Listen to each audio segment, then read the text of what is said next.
Hello, everyone, and welcome back to a new European-friendly Tub Takes. My name is Adi. I'll be your host this week, and we're excited to have some very, very well-known European players, including our latest regional champion, the winner of the biggest ever regional in Europe. Antonio, how are you doing? Hi, Adi. Thanks for hosting me here. Yeah, I'm doing very good, actually. I just won original, so feels very good, very good. Yeah. Yeah, thanks for coming on. Just less than a day after winning, and it's really really excited to see. Um, Then, of course, we've got our other favorite European, second place at the World Championships, and now big time streamer Michaelderbeste. Thank you so much. I'm also glad to be here and I'm looking forward to tonight's show as well. And then, of course, got my lovely co-host Alex Underhill. How you doing? Also big into streaming. Lexicon here. Hey guys. All right, yeah. So big week. We got, like I said, we got Liverpool. It just happened. We're definitely going to talk a lot about the results there. Knoxville Regionals is this upcoming weekend, and I guess the first thing we have to talk about is that there is a brand new regional announced, special event announced in Europe, over in Italy. That is going to be the first weekend of June. I don't know if we have registration dates or caps or anything like that. But yeah, it's cool to see them still adding events. I'm hoping they keep adding events. I hope they add some events in Latin America. But yeah, the news is that we have a new event in Europe. Are either of y'all planning on going? Not in my case, I don't think so, because this is a special event, and I made a rule Fair. for myself to not attending a special events if possible. Yeah, Yeah. it's the same for me. So it's interesting. It is not colliding with NAIC, right? NAIC is 1 week later, if I remember correctly. So that's at least something, but I think I will also pass on this one because I will still just only attend Dortmund and EUIC, and that's it. Unfortunately, I wish I could have went to NAIC, but not doable, unfortunately. Let me double check the dates on this one, but It yeah, I do think you're is in right about fact it a week being. before NAIC. It is going to be June 1st, and NAIC is starting June 7th. So a little bit of an awkward timing if you're trying to go to both. I know a lot of Europeans will like to get to North America early. I think that is Los Angeles. No, Los Angeles is 2 weeks early, so you couldn't. So it probably wouldn't make sense to come to Los Angeles early. But yeah, it is a lot of travel if you try to do both the special event and NAIC. Yeah. Um, Also, I just saw it because it's really fitting. There's a big break between regionals after Knoxville in North America, right? There's no regional for 6 weeks. mhm. Is that Is that correct? true in the so for the US? Yep. I didn't think about that. We gotta have a break for EUIC, right? That's what it leads up to. UIC Uh, is April 5th, so it's actually Knoxville's. Oh no, it's Vancouver's before. Vancouver. Yeah. Oh wow, we don't have Um, anything between Knoxville. Okay, okay. are Oh, there I don't European like that. events I this feel like time? everyone's gonna like get like so pent up from not playing. They're gonna be like, I have to book Vancouver. I have to. Like people are just too addicted to playing. I don't think Vancouver's hit the cap at all or anything. What was the cap? Like 500 something? I'm gonna check right It's now. 500 something. It is like a 300 something right now. It's Yeah, it's at 359. It's still got like 100 plus slots. Um, but I could it probably definitely won't see. happen that way, I could see people. but I yeah. could see people panic booking Vancouver if they do badly at Knoxville. But It's yeah, I also mean, like UIC prep, right? So, like, mhm. Yeah. yeah, The yeah. last I really tournament wish I could before just like EUIC. go. I really wish I could just go win like Vancouver and then book EUIC, but that's just like way too close. You can't book international flights 2 weeks in advance or something like that. So Yeah. Well, you can with um, $6,000. So it's just win you can with Vancouver. $6,000. That's true. Um, I'd rather not lose like a third of my prize money to just the flights. Um, yeah, well, thankfully, but after Knoxville, there will still be chances to earn championship points outside of just locals. You can almost win regional level championship points with the Global Challenge.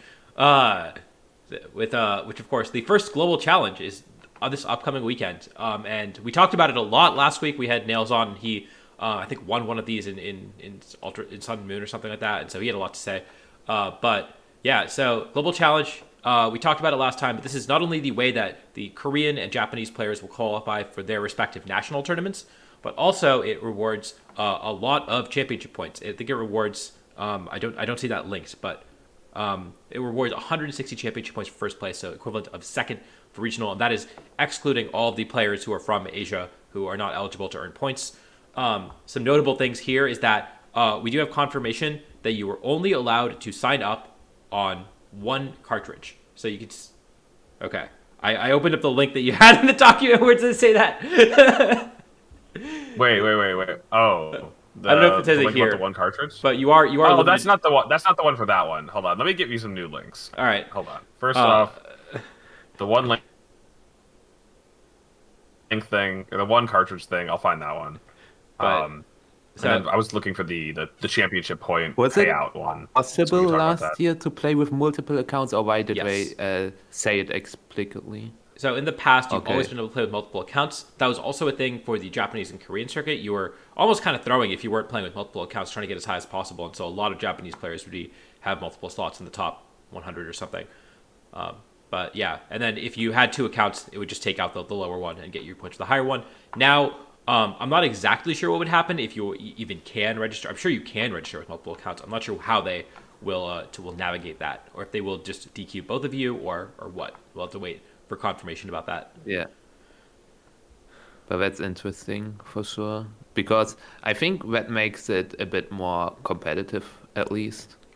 It definitely levels the playing field at So- the very least. Yeah, it's also going to make the points lower, like because there is going to be less games played. So winning is going to be not easier, but you will need less points in a way.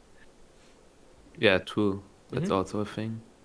All right, Adi, the two links I put in Sub TV can help you out. Okay. Yeah, there's. So here is. Let's Go ahead. Let's talk about the playing on one cartridge thing first, then we'll jump back to the points. We can talk about the points when we talk about Zach's thresholds too from the past years. Mainly, there's a difference between this one and last one, the GCs of this year and the GCs of last year. They talk about how you can only use one save data. It's that keyword like either Pokemon Scarlet or Pokemon Violet, and I don't have a post for like the Japanese players, but I believe it was made extra clear for them that you can only play on one account this year. I think it's to avoid some of the issues they had last year, and so yeah, just one game, one copy of Scarlet or Violet, and then yeah, they just talk about if you have other consoles that doesn't allow you to play multiple times. They're basically just trying to make extra sure that you can only enter once and play once. Which It's also kind of insane, because I don't know about you guys, but I usually use two cartridges because I have the safe cartridge and then the other one which I go a bit harder to see if I can get higher in the rankings. But with just one, it's like one life, no? Yeah, So it is. It is. way trickier, no? Way scarier, yeah. I know. Yeah, that's the cool part about like the online competitions of years past. There was not nearly as much on the line, but you still had like these cool strategies. Like one, you could wait till longer in the weekend to lock in your team to see like, oh wow, there's a lot of rain. Let me bring my rain counters. Or you could, bring whether you're like using the same team on both cartridges and just having one account park at a high rating and then see if you can kind of leapfrog your way to the top in a safe way, or if you can run like another way is like to run a safe team and then run a crazy team that has a higher risk, higher reward to see if you can get a higher finish. There was some cool stuff you could do with two cartridges, but now it's just so committal. You gotta commit. I will say it makes me slightly less inclined to stream it, right? Because it would have been nice to have a backup cart where I can play without distractions, without chat messing me up. Surely that's the only reason I would ever misplay is chat. But, I feel that. so that is one downside. But this is the first time I bought a copy of Scarlet, and this is the first time I would have been able to play with two carts. I'd never done it before, and now I've lost that chance. But that's fine. Probably for the better that people are not playing 90 games just for your own mental health. That seems like a lot of Pokemon. And it is fairer for people who only have one copy of the game. So I think this is overall a good rule change, even though it does take out some of that gamesmanship that we were talking about.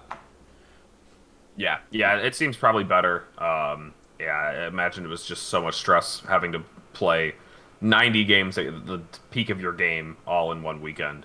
And so 90 games plus Knoxville. Yeah, no, nine, for the Knoxville people, I think you should just focus on the regional. I'm sorry to say.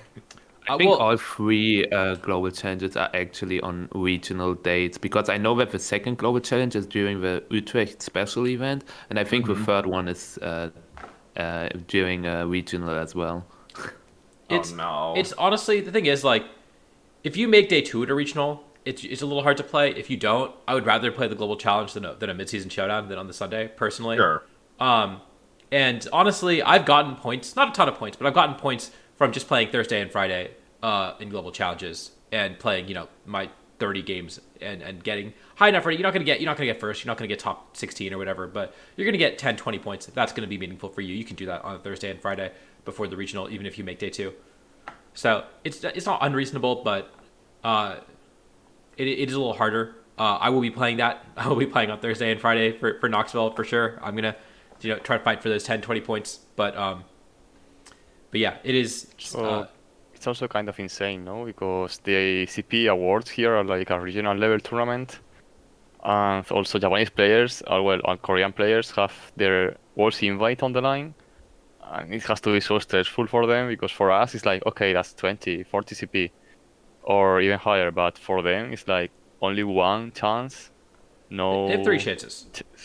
Three They have chances. Oh, Three yeah, chances, just not chances that. actually, but just one cartridge, which is like, Yes. I feel bad for them in a way. It's very, very difficult. And it leads No, to a really that- interesting that is a good dynamic point. because they have to get, I think, top 50, and it doesn't matter where in the top 50. So they will figure out what that safe rating is, and they will park. And so you end up looking at it, and it's like the top 10 is mostly Western players, and then the next 300 players are all Japanese players who have parked. And then you get back to like Western players, and none of the Japanese players are parking there because they're all going to keep playing the I mean, games. speaking of, let's talk about thresholds. There's a way to kind of see this in action, and that's Zach breaking it down. It was really cool to see Zach run the numbers on this. I think he just did it for Global Challenge 1 and 2 of last year. I think there was 3. Regardless, you can see here. These are rough estimates. These don't include everyone. Some people will not count because second cartridges or Yes. they are in a different region or something like that. But yeah, these are rough Yeah, approximates of what the cutoffs were. They were pretty good approximations. The things you can't account for are people playing on 2 cartridges or people not registered to earn championship points. If there's just some person out there who doesn't even know what VGC is, just swagging on people on the ladder, just stealing all their points and then just closing their Switch and like going back on with their life. Like they don't know anything about VGC or championship points. They're just like, I'm just here to beat people on the Battle Stadium ladder and prove that I can do it. But yeah, those beasts and the double ladder, the double cartridges, they get taken out, and all of the players in non-championship point earning regions will be taken out as well. So you see that like in the both of them, somewhere around 1840 is what you're going to be looking at to like win the whole thing. And while you are playing, it does tell you both the number of points you have and the placement you are in the world. You can go back and update it, like a refresh to see, like maybe you do really well and you manage to hit like top 100 after Friday night or something, or Saturday night, and then the competition's like a couple hours away from ending, and you're like, am I still in that top 100? You can go check and see. And maybe top 100, that's looking like top 16 points potentially if you're in a championship point earning zone. And yeah, But like you can in see it all right here. likelihood, they should- Top 8 is That- 18. yeah, but- Top 16 is 169. All the Japanese players parked right there. Yeah, that's what I wanted to say too. But like this gap is so huge and it's so big. so interesting to see. And also, what I was wondering about these global challenges, that we have 3 global challenges announced, and we have a best finish limit of 3 as well. Last year we had a Yes. best finish limit of 2. So, do you think there will be more global challenges announced? I don't think so, but No, I don't know if probably that's a not. question. They coincide with Japanese. They've always coincided with Japanese nationals qualifications, at least for the last Oh, yeah, true. however long they've been doing these. So I think that, yeah, as long as there's only 3 qualifiers for Japan Nationals, they're only going to do 3. Although it is nice that you can get points from all 3 now. You don't have to, you don't have that best finish limit of 2. Ups the threshold. Honestly, you can get, I mean, if you are a Maluka level player, you could reasonably, get to 480 points off of just this, right? Go to one Premier Challenge and get your Worlds invite. So, it's kind of cool to see that, maybe people who don't have access to as many events could do really, really well and get to close to a Worlds invite, if not an outright Worlds invite, if you live in a place like Europe. It'd be cool to see. I hope someone does it. We gotta Oh my see. They really want us to play those global challenges. That's so bad for TPCI. People complaining about other people getting the invite only due to locals, and then we have these players that will get the invite just because of global challenges. Yeah, in Europe you can do that, right? The bar is like 400 or something, right? Yeah, so, yeah. You don't even have to win them all. You can get 400 from online. That would be so sick. If somebody did that, like, they deserve it. They are goated. For sure. Let's talk about some important logistics stuff, Adi. Let's go to that last link. Talking about linking your accounts. I'll pull it up. Yeah, it's important, to make sure that your games are synced up. I mentioned earlier that people that aren't qualified or aren't registered to earn championship points won't be taken account of in the ratings. And if you're playing in this and you're listening and you want to be working towards a Worlds invite, then yeah, make sure to register. So you'll have to follow the steps in here. I don't actually remember. I did it so long ago that I don't know. I guess maybe not so long ago. Maybe it was just last year. It was for the Players Cup 1. We did it. Okay, did we link our accounts for Players Cup? That's what I was curious about. People missed Players Cup because they didn't link their accounts. Yeah. So if you did it once, you don't have to redo it, right? If you've done it on your Sword and Shield or on your Nintendo Switch cartridge, on whatever account you play on, right? Like user account you play on, then it's connected and you don't have to deal with it for any other Pokemon game, provided you keep playing on that one account. Yeah. So you did it for Sword and Shield, you're set. You did it for any Scarlet and Violet GC, you're set. Do it once. Yeah. So, there's a helpful link here that'll walk you through it, but mostly just want to get the word out. Like, this is your first time playing in one of these competitions. Do make sure that you're registered and connected and synced up so that the points will show up in your account. Let's talk about other things. So, one, this is how it was last year, I think, just in Scarlet and Violet. But just a reminder for people that when you register, you lock in your team. The deadline is GMT 0 midnight, Thursday to Friday. Yep. Thursday night. So like 11:59 Thursday, you have to register and lock in your team at the same time. You do both. If you are together. in the United States, it is earlier than that. It is not midnight Thursday. It's going to be like 4 p.m. or 6 p.m. Thursday. Sorry, you're right. But if you UTC midnight. Just to be clear, UTC Thursday. If you live in the U.S., GMT. Don't try to register Thursday night. Time zones are stupid. I have to register by 4. Okay, if you're on the West Coast with me, we have to register before 4. But yeah, so basically just pick your team on Wednesday. Just pick your team on Wednesday. I don't care what time zone you are. Lock in, you're fine. Anyways. So you have to lock in your team when you're registering. So don't think that you want to go in there, register. If it tells you to pick a team, don't think it's a placeholder team. That is the team you're locking in. I don't believe you can change before the competition starts. Once you lock in, I'm not 100%. You can't. Pretty sure. Yeah.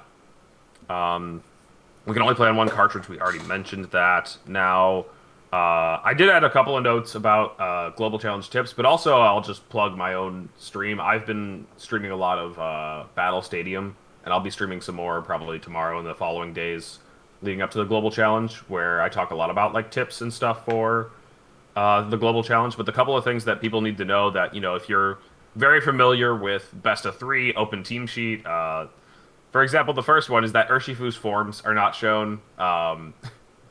You get to see Ogerpon's forms, with the mask and everything, and so that was nice. Echo Duelist, you only get to play on one cartridge this time around. This is new. Urshifu forms are not shown, so you don't know if it's Urshifu Water or Dark, and even if you try to use context clues, they already have 3 Dark types, don't worry, that Urshifu is also a Dark type. You're gonna get pranked every time. And then the other like quick tip I have is don't get caught up by stupid cheesy like maybe not even cheesy, but just like there are certain things that we like to rely on, like Incineroar and Amoonguss. They're like very good reactive balance Pokemon, but Incineroar is going to get really annoyed when it runs into a random Covert Cloak or a random Terra Ghost. The Amoonguss is going to hate to see a random Terra Goggles, basically. Random Terra Grass or a Safety Goggles. If you're using an Imprison, a Trick Room team, learn all the Pokemon that learn Imprison and Trick Room. If you're using Dondozo, learn all the Pokemon that learn Haze. There are going to be all of that. Everyone's going to look to be cheesing out free wins if they can. There's also like with hidden stuff. For example, White Guard Flamigo, which people won't keep in mind. Like there's so much you can do with either items or moves or spreads or Terra types. Like you cannot expect everything. So it's a whole different matter. But it's also refreshing in a way, I think. So that's why I'm also looking forward to it. Yeah, Can you ability basically, shield fake out a giraffe? Honestly, if you could do that, I think people would be doing that No, already. you can't. Unfortunately, You it's the can't. If you have reverse. ability shield yourself, it doesn't work like Mold Breaker. No. Yeah, if you tricked the ability shield onto the giraffe, you could Then do stuff yes, like yeah. do stuff like that. we're also like basically so used to best of 3 open team sheets by now that all of these kind Actually, of that wouldn't work either. scouting strategies are like for example, like 2 years ago we would go to a tournament and be like, okay, game one I'm gonna scout for my opponent what the items are. But nowadays with the open team sheets we are just playing a best of 1 tournament in closed team sheets and we just have to be prepared for everything. No, it's a completely different game in a way. There is no, all right, let's find out if this Fluttermane is faster than my Fluttermane and adjust from there. If their Fluttermane is faster than your Fluttermane and you lose the game, you have lost and you're playing a different person next game. And so that is something that like, yeah, you don't get to just learn information that you can't capitalize immediately within the game. And so all those Fluttermanes, you have to play like they are specs, booster special attack, booster speed, and sash, and fairy feather. Like you have to be able to beat all of them with your game plans, which I think is super challenging, but also super. I don't know. I've been having a lot of fun playing closed team sheet again. I've been loving it. There's like you lose to the stupid stuff and you just kind of like clap. You're just like, bravo, that was awesome. Like I did not see that coming. Like that was awesome. I mean, there's still stuff you can like expect not to see. For example, you won't see a Terra Walk Fluttermane or a Fluttermane with like with a very weird Terra type, which is be nice. running But Terra even Rock Power Gem Fluttermane. You'll see. oh no, I played It's- against it's- Terra Rock Fluttermane this year or last year. Okay, then Terra Normal. I don't. Okay, Terra Normal is good against opposing Fluttermane if it He's clicks going against the Shadow Wall. ghost. Okay, I take No, it back. Michael, you can't rule out anything because there was a turn I went for Ice Shard plus Bullet Punch with a Scizor into a Fluttermane. And I was like, dang, this would be really bad if it was Terra Water. Sure enough, there's Terra Water. That's not like a bad uncommon type. It was just like if the situation calls for it, they might just have it. Schrodinger's Terra type, like it is just so awesome. Stellar Terra, Yeah, I would- honestly, someone chats that Stellar Terra is the way to go. It does cover all the Terra types, right? That is pretty cool. So that is something maybe to consider. Maybe it's better in closed team Yes, sheet than I open team think- sheet. I It think is, for Terra sure. Teller Blast is really cool for covering every single Terra. Schrodinger's Dozo, exactly. Yes, ESM gets it. Oh no. Also, I think say? my one piece of Go ahead. advice is if you get Protect is really good. Protect is especially to scout Terras, to scout yeah. surprising moves, like more so than in open team sheet. Protect is for scouting is really good in closed team sheet. yes, I would actually say that Protect is worse in a closed team sheet because you can just the opponent will sometimes predict you to protect, but you can play more aggressively with like items like assault vest or choice items in True. closed team sheet, I think. So in kind of a way, it's better like having protect in closed team sheet, but in a different way, it's also worse because you can like not. You can surprise your opponent with like items where you don't want protect, which you usually can't in open team sheet, like assault vest and choice scarf, like random choice scarves everywhere, you know. So Yes. that's That also is one really thing. a cool thing to watch out for. And then also, this is a skill that's been lost in the past year, and one of the reasons that I loved playing closed team sheet and all of like my history of VGC is kind of like intuiting items across the team. So if you see like a Roaring Moon and a Fluttermane on the team, you're probably going to be like, okay, I don't really need to prepare for booster energy Fluttermane. It's very likely it's booster energy on the Roaring Moon. The Fluttermane's probably Focus Sash or Choice Specs or Fairy Feather or something, but I already can kind of write that off. And if you're wrong about it, like, maybe you got pranked or maybe you can still win the game despite getting that call wrong. But even in Team Preview, you can just kind of draw conclusions between the Pokemon, like, oh, they have a Qianpao and a Tornadus. That Tornadus is probably not Focus Sash. And so it's really cool to kind of draw those connections. Again, maybe you're wrong. Maybe it's Sash Tornadus and Life Orb Qianpao. Um, don't, let yourself get completely caught out by making these assumptions and relying on them 100%. But those are kind of like educated guesses you can make by looking at compositions.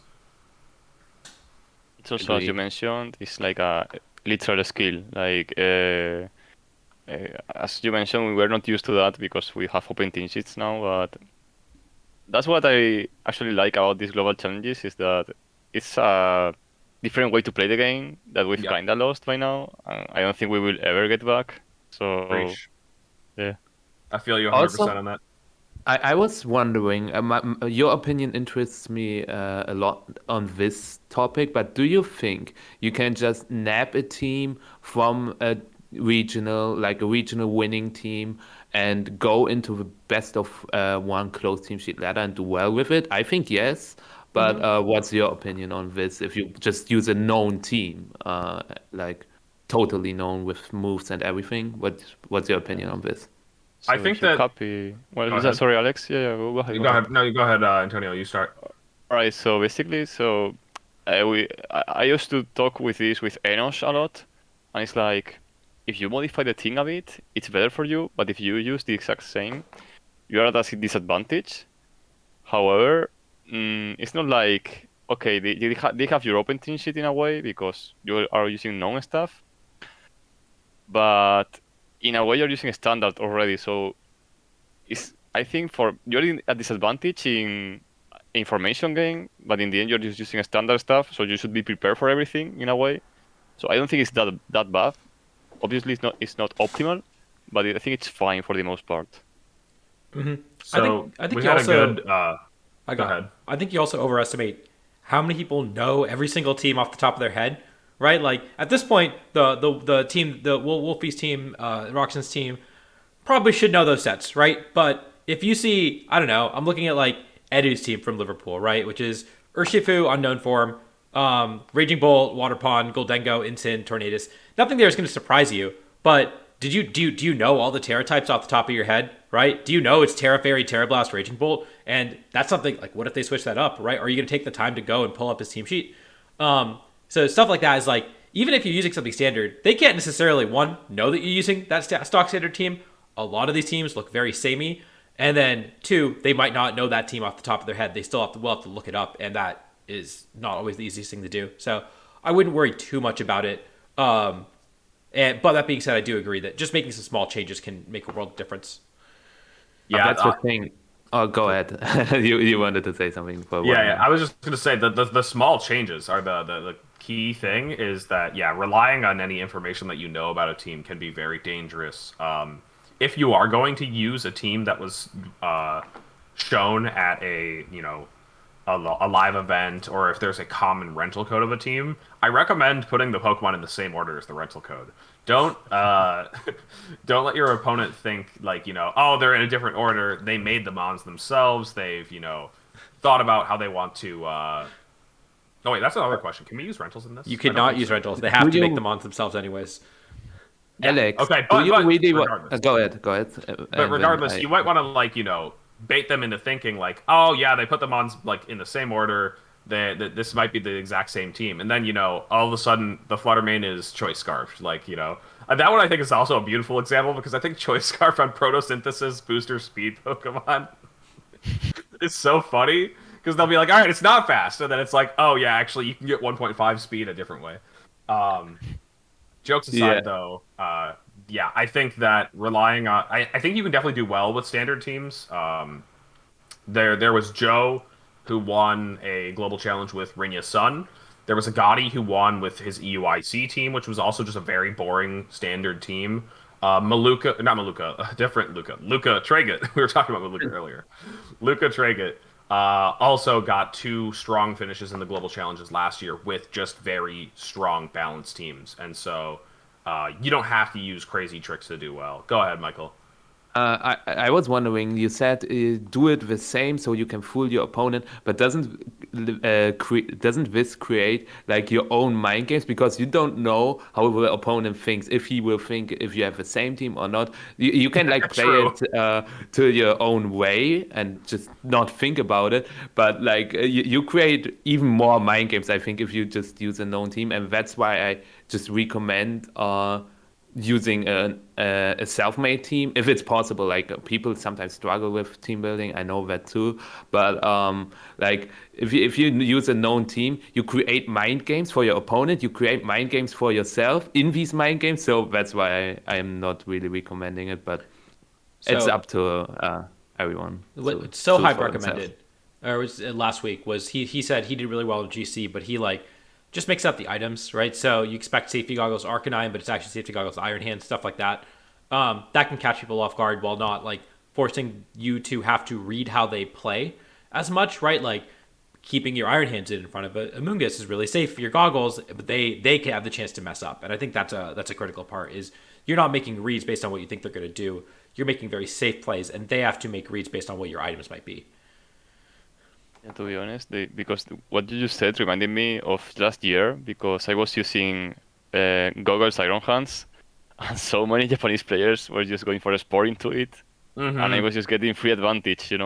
So yeah, like modifying these items that are not so common on ladder is also good. Like who is expecting goggles Iron Hands in early format, no? So Yeah. I spam the Garchomp Terraflying Champo combination, and that also catch people off guard. Yeah, I mean, I wouldn't expect it. To be fair, you would have gotten me. Um, there's also like regional metagame. I've talked about this on my streams, my ladder streams the past couple days, but we've been seeing Japanese players use Western influenced teams more often than in the past, I'd say. But in general, there's still like metagame trends that differ between, uh, you know, different regions of the whole world. Europe likes to use boring stuff. Like, look what Rahxen won with. Like, I can put me to bed. And we like to use more like interesting stuff here in the in NA, and Japan even crazier stuff. Usually, sometimes they like to do boring too.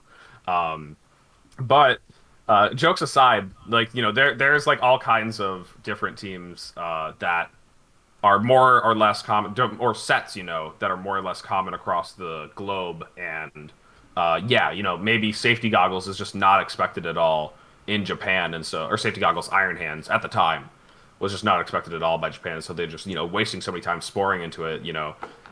There you don't really want to rely on anything. The best way to get practiced is actually to just go play the ladder.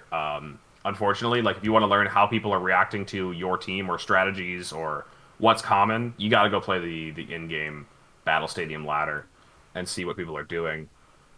Sludge Bomb Amoonguss is a trend, absolutely. I've been seeing some of that. I think it's just good, to be fair. I think I'd run that over here. Um, Please yeah. don't. No, it's awesome. It's awesome. Um, Last thing I want to mention in terms of like strategy is playing your games as late as possible, right as they tick over to that final day, up until basically the last minute. if you can play games late, you are more likely to queue into opponents that are rated above you, and there's just like a higher pool of players that you can steal points from because the number of points you earn is based on the rating of the opponent you queue into, and so it's good to just kind of like submarine your way to the top. Most successful runs that I've heard of are from people who hit a really crazy streak on Sunday and then eventually parked it, but. Yeah, you could definitely play some of your games early. I forgot to mention that this we mentioned it like in a previous episode, but this global challenge gives out a couple of rewards. They're pretty pathetic. I think it's like a bottle cap and ability patch or something if you play 3 games.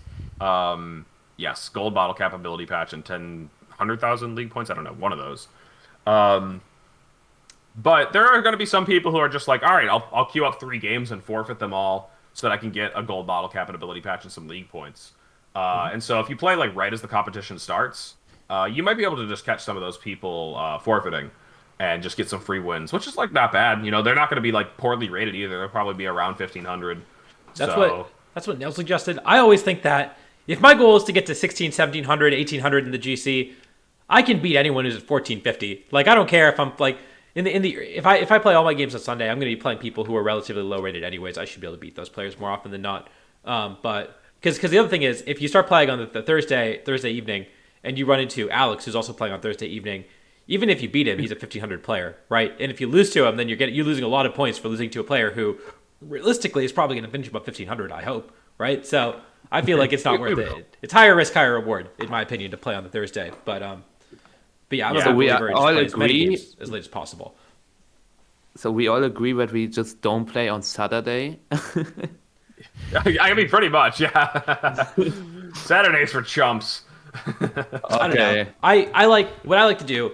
My personal strategy is I like to start queuing up at the start of the second day, right? Because then everyone who's like playing their games as soon as possible, which a lot of people do, a lot of streamers do especially, right? They'll start queuing up. And if they're lower rated, but they're playing their 16th game, that's usually a good sign. That means they're not very good. If I'm queuing into them game 1 and they're 16 games in, but they've gotten some points already, right? So I like to play my first 10 games or so then, and then play 10 more games on Saturday, right at the start of the new day, and then play my games on Sunday when I have 20 games in. I only have to play 20 games on Sunday, more or less. That's my personal strategy for approaching the GC. So if you guys want free wins against a player like Adi, you just queue up right at the beginning of the second day. You'll find him easily. He'll just start your day then. Yeah, and then you'll beat a 1,500 rated player. You won't get any points for it. Sucks to suck. That's on you. Yeah, but you gotta learn when to queue for the free wins. And apparently, you're just telling me when the free wins are. I know when you're logging on. Yep. Follow my strategy. Fun over mind games.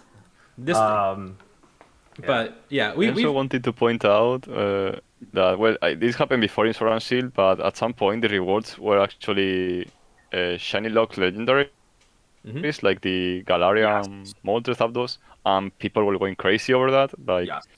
So not in this case, but maybe for next global challenges, if we get better rewards, you're going to get more forfeits for sure. Like people are going to forfeit turn 1 with the in-game things and everything. So. Yeah. No, I mentioned that because it was crazy last year with the shiny Galarian birds. True. I think that was what it was. Was it last year or was it in a Sword and Shield? It was Sword and Shield because Sword and Shield, yeah. Okay. But in Sword and Shield, that was insane. It was absolutely a factor. But yeah, I don't know if we'll get them in the second or third one, considering the first one isn't doing anything.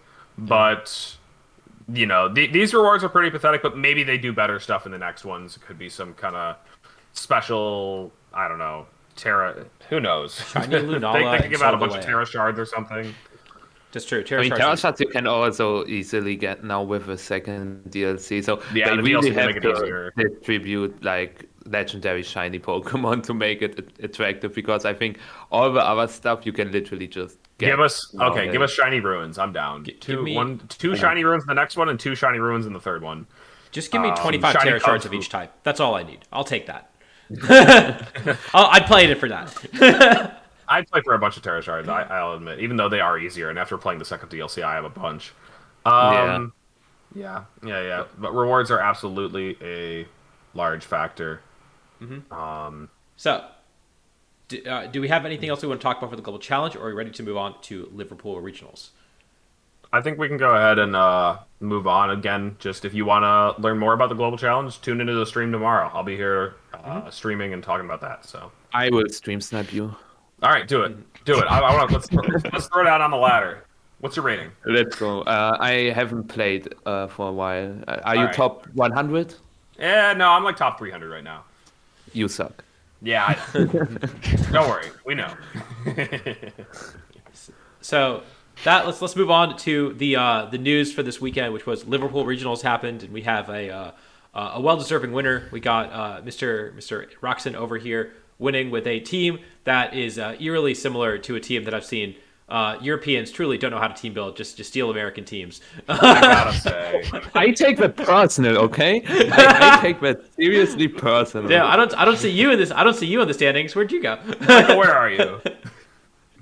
But yeah, it's the biggest European regional ever. 664 players competing, and the winner, none other than Rahxen. Tell us your story. What happened? How'd it go? Well, I still cannot process the fact that I won this tournament. Like, so yeah, I wrote this team. Last week I was actually testing Archaludon Rain, Archaludon, I think that's how you pronounce it, Archaludon. It was going well, but then on Saturday night I tuned in into the Pokemon stream and I saw Wolfie League using this interesting team with the boring stuff I really like Incineroar and Rillaboom and Urshifu. And I was like, hold on, this is very interesting. So yeah, I took a look and I was with Icoden, Miguel, one of my friends at the time, and I was telling him Wolf is gonna win this region for sure. And as a matter of fact, he did. One day later, the Patreon stuff happened, and I was like, "Well, hold up, I can actually get this thing, no?" I started testing the team, and I was feeling it. I was like, "Yeah, this is the Pokemon I like to use. I like to parting shot the U-turn with Urshifu." And I was set. I tested as much as I possibly could before flying to Liverpool. Well, the tournament went. Well, it went well, right? But yeah, I went 11-3. I actually made cut on resistance, so it was very, very close. It went down to opponents' percentage. Yeah, so I was I'm taking a look at the schedule here. So basically, I lost round 1 against this Registeel team, and I was like, God damn, I cannot start XO in a regional for the I cannot. It's impossible for me. I was feeling a bit down, to be honest. And then I won 6 in a row. Then I played against Axel Aurelian. He's a very huge friend of mine. And I lost, so I had to win an inning, which is very hard for me, actually. So I started to get a bit nervous, but I just embraced it and won my win inning. And then for day 2, it was like, okay, I've been in this position before. In Utrecht last year, I was 7-2 going into day 2 too. And I had to make a flawless switch to make cut. So I just went 5 in there. Day 2 went fine. I faced really good players like Jamie Boyd and Joe. I lost against Julian, as you can see there, against Archaludon Rain, which is what I was thinking about bringing. And yeah, I made cut on resistance. I don't know how. I thought it was top 16 for sure. And once I saw I was 8th, and so I was playing against Aurelian once again, I was like, I think my rank is over. But I managed to do it. I just played out of my mind. I remember. So actually, Vila Baris was using the same thing, and I know he also team builds and tests with Wolfie. So I actually wasted like about 20 minutes of my time looking for Vila to actually ask for help about the matchup. And he actually did some really good help. I actually won game 3 thanks to his game plan. And after that, top 4 and finals was on stream. I had good matchups, both in top 4 and finals, so I just tried to play my best and not give too much chances for my opponents to win. It paid off. I got a bit lucky in game 2 of finals. I got a crit, which just sentenced the game. But yeah, as a whole, I'm pretty happy with how I played. However, there's always room for improvement. Torbib, Victor was looking at my games, and every time I finished, he was like, "Oh, you did this wrong, right?" And I was like, "Yeah, you're right. I have to be better, no?" But yeah, as a whole, I don't know. I couldn't process it. Like, as soon as I won finals, I was like, you probably saw. I was like sitting there, and I wasn't popping off or anything because I was actually Yeah. processing the fact that I won the tournament. And yeah, like now the medal is sitting there. For example, the golden medal is sitting there in the standing desk and everything. But I'm like, I don't know. I cannot believe it. You know, I got so close in my first time, my first regional. I got second. Then I got top 8 a year later in another special event. But yeah, I don't know. I managed to do this with a boring thing as I like with the Urshifu. Yeah, I don't I know. was wondering when you Yeah. said you had good matchups in finals and top 4. I remember Wolf saying like he didn't have any bad matchups, but he also didn't have any good matchups, and he sometimes had to go for crazy reads. How did you feel with that team? Did you had to do crazy reads, or was it rather playing safe and play it slow, or how did you just feel with the team in general? Yeah, so I think when I say good matchup, it probably mean that my setup is good against his composition in a way. Like it's not actually favor. It's like, for example, against Edu, I can just sit and click Calm Mind very easily for the most part. And against Pado, I can just overpawn through his team. So I need to out position and outplay with Incineroar or Rillaboom. So that's the even matchups as you see. Incineroar or Rillaboom made finals too. I think those two Pokemon are broken. So they give you the tools to outplay your opponent. So yeah, the matchups are even for the most part. I just have to outposition my fake out users and abuse the fact that Armor Tail is a broken ability. So yeah, it's just positioning in a way. It's just balance. Like Yeah, you're using, fake out to position and then using giraffe so that they can't fake out you. yeah, yeah, As simple as that. I remember seeing your reaction when you won, and it was a very much a reaction of disbelief. Like the camera turned to you, and you just kind of like rolled your yeah, eyes and like lifted your eyebrows, like, yeah, "Wow, you were ready for yeah, the next game." I think that was the reality. Is that you were like, yeah. we're not done yet, are we?"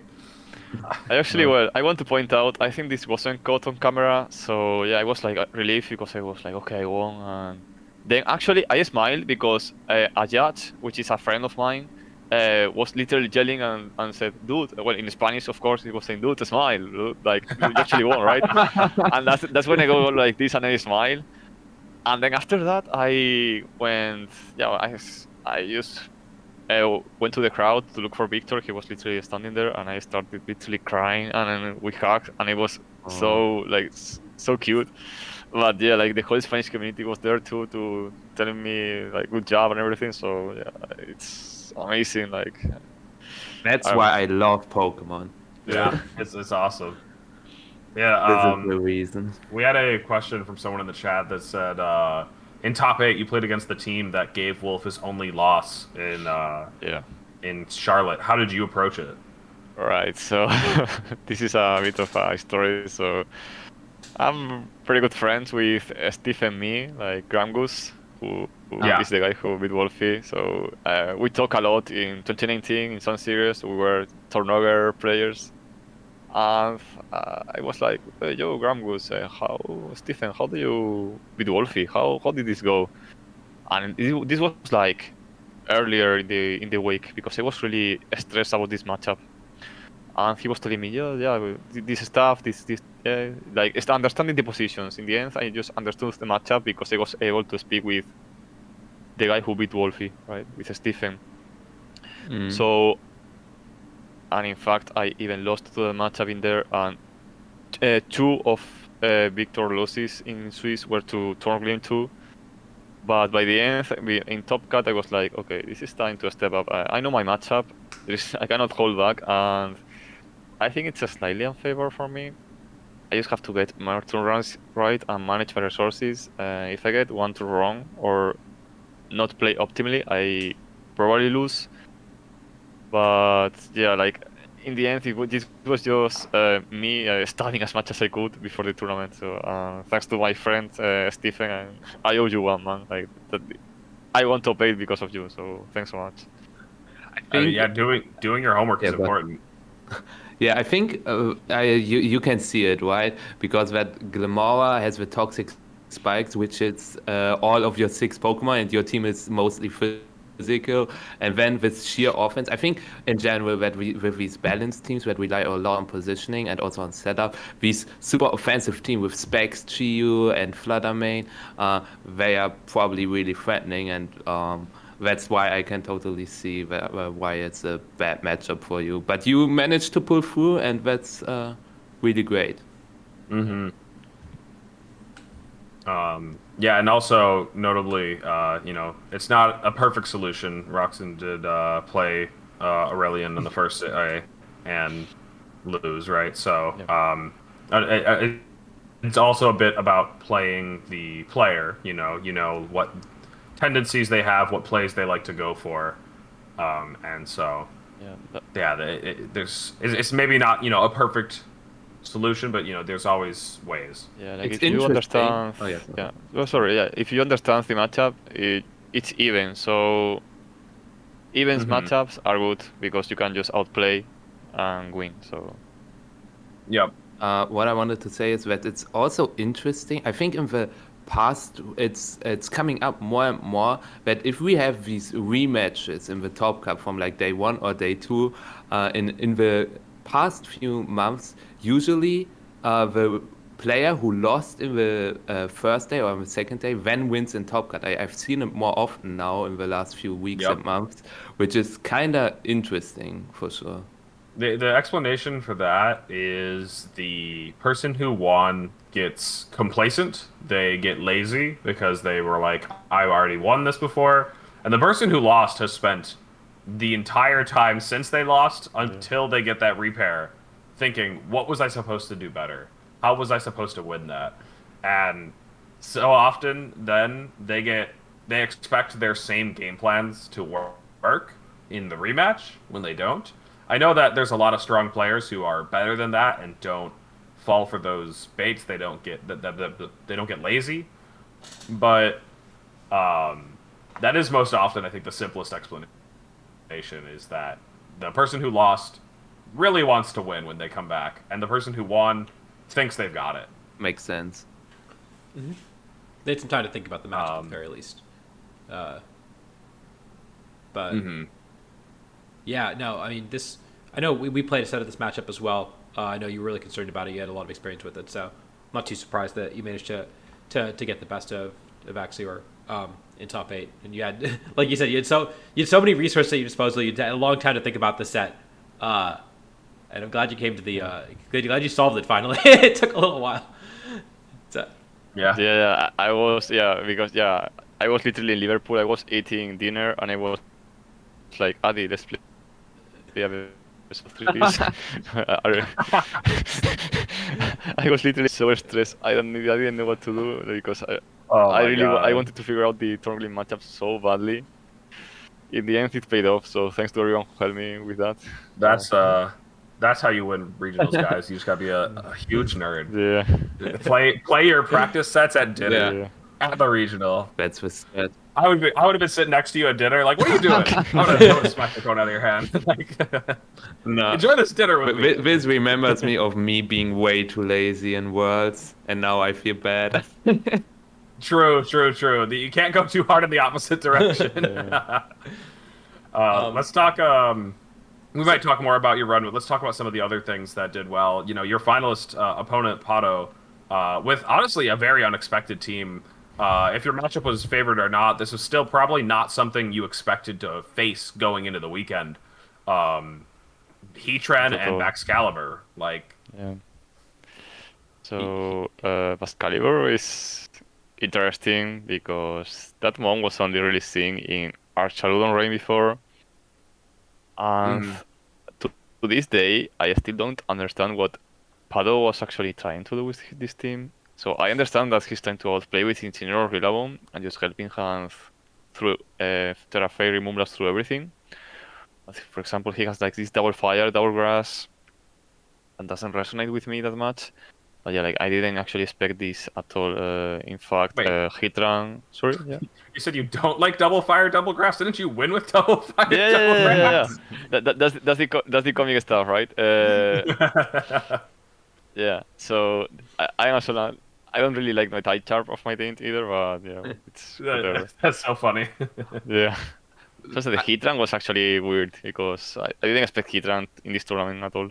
So It's not just Heatran. I think what is also very interesting is like the moves on some Pokemon, like Helping Hand on Incineroar, I'm a big fan of, but for especially this Power Gem Flutter Mane we have to talk about because I really want to know your opinion on this fourth move on Flutter Mane, the move that can be anything people say. It can be Specs Protect people say, but what's your opinion on Power Gem Flutter Mane? I think it's crazy in my opinion.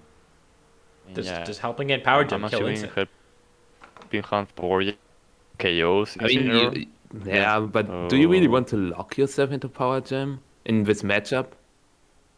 I was gonna say, you gotta ask Pato because I like to call it the Fluttermane lottery, kind of like basically, you ask the person that used Specs Flutter, like, did you click the move ever? And if they clicked it once, then they won the fourth move lottery. You know, like I think Luca Tregut over here in the NA used Trick Room. And he said he used it once to win a match against a Trick Room team. And I was like, all right, you've done it. Congrats. You picked the best move for Flutter on your team. If you can click it once, I think that's the answer. I'm a fan of Protect. I ran that at San Antonio, and it was really I'm cool. a fan of Helping Hand. Helping Hand is also pretty cool. I like that idea. Actually, a funny story about running Protect on Specs Flutter. I was going on stream against Audi, and the judges pulled me aside. They were like, hey, the commentators looked at your sheet and they saw that Fluttermane had Specs Protect. Is that a team sheet error? Like, do you know about this? And I was like, no, that's on purpose. Like, I want this on my team. And then they were like, okay, got it. I'll tell them. And I'm like, it's a thing. Like, people have done well with like Scarf Protect on Parish teams. Like, I don't know. It's just you can run, especially an open team sheet. I think that there's like some serious strength to it. I don't know. It feels like Hyper Beam though, right? Because like you can bait the opponent like to not target that slot, but I think they can still target a bit because if you are locked into tagged, it's kind of iffy, isn't it? But it is. But you can use it to. So in the situation on my team, I used it to switch in my Fluttermane and switch out my Intimidate Pokemon. It was Salamence, and then I switched the Salamence back in for just the Fluttermane, and I got off another Intimidate, which was what I needed to win the game. You can't do stuff like that with other moves on Fluttermane. I just think it's really cool. That's pretty sick. It's also like if they knock off the specs somehow, you have Protect. Yep. Yeah, knockoffs like becoming more and more common, so there are some benefits. Very fair. Yeah, somebody said they used Taunt. I've actually seen Taunt on it, and you said you clicked it in the finals match and it worked. That's awesome. See, yeah, it's all about just winning the Specs last move lottery. If you click it, you won. Of course, if you click it and lose, then maybe you didn't win. Maybe you got baited. Let's go ahead and talk about Edu's team. So, Edu used it's a team built around Goldango. That's what he said in his interview as well. Got the Terra Fairy Goldango. Fairy, woo! Yeah, it's kind of funny. He went up against other Goldangos, which made it seem scary to have a Fairy Goldango against another Goldango. Yeah. But if Dark Shifu is everywhere, and King Gambit's everywhere, and it doesn't really do much into King Gambit still, but like it does do a lot better into Darker Shifu, which is otherwise really, really difficult for Golding to beat. So that's one nice thing about Fairy. It's generally a pretty good defensive type. I remember I was building at Goldie, and I feel like this is just like the easiest team to build. You're like, oh, Goldie Water Pot Instant seems cool, and then you need the Urshifu. Urshifu makes too much sense, and then you put the Tornadus because it's an Urshifu, and then the last slot's a Raging Bolt because why isn't it, right? Like, I don't know. I feel like we built this team like 3 different times trying to build Goldie teams, so it's cool to see. What do you call it, Adi? I like your name for it. Is it President Goldie? President Goldango, yeah. President. Yeah, President Goldango, because it's like, Mr. President, we'll protect you at all costs. Like, we got Ogerpon, Ensign, Tornadus, Raging Bolt for, like, damage control. This one doesn't have Snarl. It would Yeah, be cool that's what I wanted to if say it had too. Snarl. Then, like, it really is just all in on Goldango getting the job done. Of course, other Pokemon on the team can take KO, especially the Urshifu in this case, but it is just, like, Goldango puts all the weight on its back, but also doesn't have all the weight on its back because the whole team is built to support it. I think it's really smart to put Goldango on an Urshifu team because I was saying 3 weeks ago that Terra Fairy is the best defensive type right now because of the many new dragon types and the Urshifu coming up and Ogapon also now being Water Ogapon and also Fire Ogapon being higher than ever, it feels like. That's why.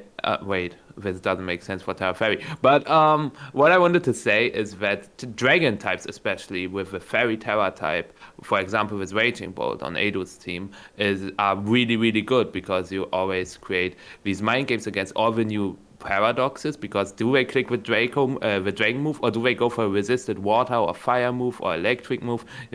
That's why these Terra Fairy dragon types are so insane right now, I think. But it's very interesting that he decided to go for a Terra Blast Raging Bolt instead of Snarl because I feel like that Snarl Raging Bolt can solo so many matchups. It's insane. Yeah, I'm not sure I agree with the Terra Blast decision, but I do agree that Golden Go was the right move forward on pressuring teams relying on Terra Fairy to beat Dark Urshifu. The way that I kind of see it is going back to Anton's team from Portland, if you guys remember. It was using the Regidrago plus Goldengo offense core to, have Regidrago put out so much damage against everything except fairies, and Goldengo beats the fairies. It got a little bit harder and harder to use Regidrago as, more people were using Terra Fairy, more people were using dragons. It was a harder Pokemon to support, whereas Dark Urshifu, it's so easy to use. That's interesting, though, because we had a Regidrago starting 11-0 in Liverpool. Yeah, that's true. It made it all the way to the top 8, right? Is that where it finished? Made it to top 8. Yep. They lost in top 8. Yeah. Yeah, it has a different kind of approach where if you hit the Fairy Terra or Fairy types that to keep Regidrago from succeeding, Iron Crown does very well there. Both with Steel moves to hit the Fairy types as well as just Psychic. If they're a Fairy type and they don't resist Psychic, Expanding Force does do a lot of damage. So, that is just like a strong way to build offense teams. Kind of since the beginning of Scarlet and Violet is just using a Pokemon that puts out a lot of offensive pressure with a common Terra type and common type that they can't hit, and then another Pokemon that punishes that type. Yeah. It reminds me of the basis of. Well, sorry, Adi. It's reminding me basically of the basis of this walls thing that Victor used and I used, which is basically Water Urshifu is the most broken mon in the format, so we're just going to force Terra Water, Terra Grass, and Terra Dragon, and we're going to punish those with Rillaboom, Chien-Pao, and Tornadus. And in a way here, it's like not the opposite, but like the opposite Urshifu is forcing Terra Fairy. And because it's the best defensive typing, so you punish that with Goldengo. I think it's a very good playstyle in this kind of Terra stand formats because forcing the opponent to commit a resource in that way can be punished very easily. So I don't know. I really like those kind of offensive approaches. It's very cool to see. Agree. So with that though, let's move on to talking about Cassie's team, the other team that finished in top 4. Another Assault Vest Raging Bolt. I believe if you go to the Cut Explorer, Audi, we see that Raging Bolt in day 2. We're all 9 out of 9 were Assault Vest.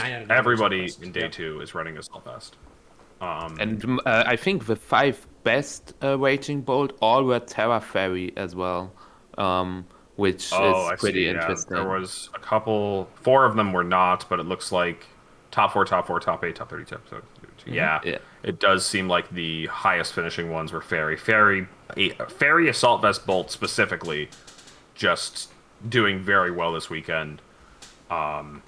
it It's good into Golden Go before Terra, good into Dark Urshifu after Terra, so it does have tools in the matchup. It just has to be on the right side of its typing at the right time. But for Cassie's team, I don't have a ton to say about it. The things that are noteworthy are this Fluttermane set is pretty interesting. You know, single stab attack. You know, they usually run Shadow Ball or Dazzling Gleam instead of Taunt, but Taunt did actually pay off a couple of times on stream. The Landorus using a Steel type Terra. You know, the Sludge Bomb not getting any boosted damage. Still good coverage, but Steel type Terra does some different things defensively. Neutral, you're no longer neutral to certain types. Like, I actually still don't know. I don't know. I haven't had this one. It's really good into Side Spam because a lot of them don't have a great way to hit you there, the Iron Crowns, and it's really good into opposing Goldie because they can't make it rain anymore. I think those are the big two that it really does pretty well into. I was rather thinking about like the Raging Bolt matchup that you suddenly resist Dragon, also Regidrago, of course. And also you resist ice type moves from like Champao, but we don't talk about Champao. Champao is a fluke. Champao, no. But Every also, time- yeah, go ahead. I was gonna say every time we talk about any Pokemon that was on my Portland team, it's like, yeah, no, they're in the dirt, bro. They're dead. Like they're dead. They're no longer used. I mean, now Raging Bolt, Fluttermane, and Water Ogerpon, they're all thriving. They're doing fine. But Entei, Qianpao, and Dragonite, the guys that actually had personality on my team, oh, they are not doing good. Also, that's funny. But also, what's funny is we have 3 Terra Fairy types on this one team. Terra Fairy becoming the new Terra Water from Regulation C or what it was. Yeah, true. And also Raging Bolt not carrying Thunderbolt as well. It has Electro Web and Snarl, so it's fully support. But I still think I'm high on the Draco Meteor train. I think even on AV you want to run Draco Meteor instead of Dragon Pulse. But It's a Pokemon that can switch in and out, so Draco does work well with What are it. you gonna do? Click Draco and then click Snarl, right? Like, who cares? Click the Electro. Who cares? Like, your moves are not meant to do damage anyways. You might as well kick Draco and then click a support move if you really need to stay on the field. Especially doing with half Icy damage Wind on each Fluttermane, I think it's great because you can get KOs on Urshifu with Icy Wind Draco. You can get KOs on Landorus with Icy Wind Draco, even if they go Terra Poison. You can deal more damage into like Ogerpon, Half Flame. You probably can KO it as well with Icy Wind Draco. So that's why I'm very high pilled on Draco Meteor on Raging Bolt personally. But other than that, the team looks also very, very strong regardless. But I'm not the biggest fan of Hisuian Arcanine. This is, Yeah, I think this is based on Sohaib's team from Charlotte, where he got 17th, and he was also really, really high on the Hisuian Arcanine. Especially with Icy Wind, you do get to click Icy Wind Head Smash, right? Like there's a combo you get to click, so it does do a lot of damage. It exerts a lot of pressure that something like Incineroar does not. I think that's why Sohaib ran it, and I imagine it's pretty similar, even though this is only for the same 6 Pokemon. I know that some people were using Sohaib's team at the regional. You really want to rely on Head Smash? I mean, it does a lot of damage. It's like it's one of the biggest nuke buttons you can have in the game. Everything that's below 80% I don't trust. Oh, well, you know, sometimes you gotta gamble. You gotta understand. It's okay, though. He's not running Sandseer, so you can't miss that one. Yeah, true. The last thing I want to say about this team is that, yeah, Electroweb paired with Icy Wind is just really neat because you have options to control the speed with 2 different Pokemon. You know, it's not a Tailwind team, but it can drop the speed so much so that it will have the speed advantage, and that I think is really cool without having to have Torn on your team.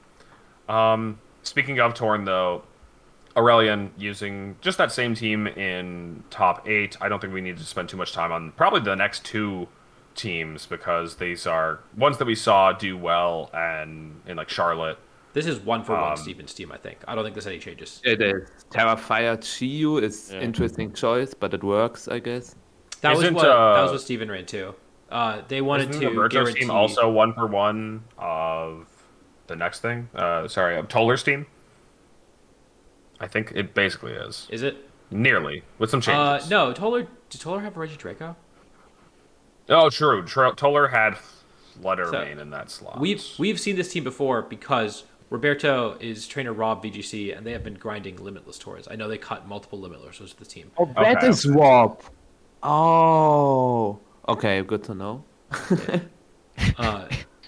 So we have seen this team around at the very least. I know we've covered it before, even before Portland. I think that they got like top 8 at a limitless tour. We saw it because this team was on my limitless my Portland checklist as far as teams we want to prep against. So Your limitless checklist. Yeah. I mean, it was at the time. Checklist. All right. But there's one team in particular I want to look at, and it's also a team that finished 11-3 but bubbled. It has an Iraq on it and a Porygon 2 Max Waterman. Dude, Yeah. Max Waterman with the Araquanid. I love it. party Water, levels he's Araquanid a is water fake. type.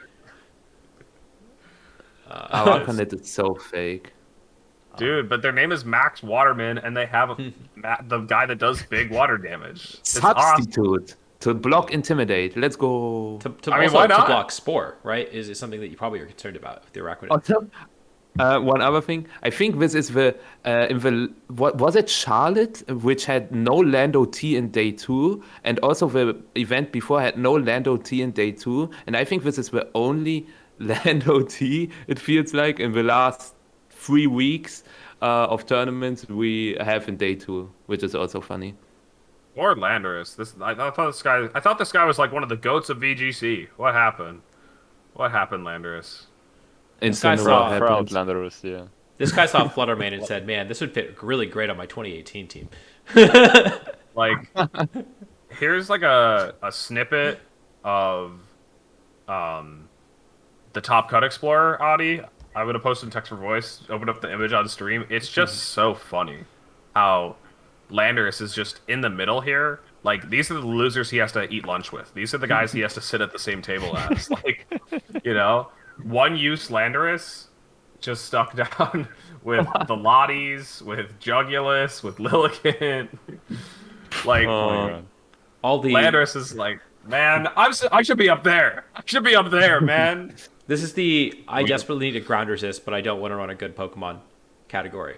They did Yeah. them dirty. Yeah, but I think the problem is just that, like many of the teams have Intimidate support. It's just not the best pivot. It doesn't have Fake Out to support the team even more. Like it just is mid. I will say, I also- it hits I it hits also a agree, good speed Jimmy. tier. That is the one thing it has. Choice Scarf Landorus does hit a very nice speed tier, but that's about That's it. true. Yeah, I don't think Landorus benefits all that much from the mechanic. Like, okay, Terrablast, Terraflying is very good, but I think Landorus benefited more from like Dynamax or set moves in a way.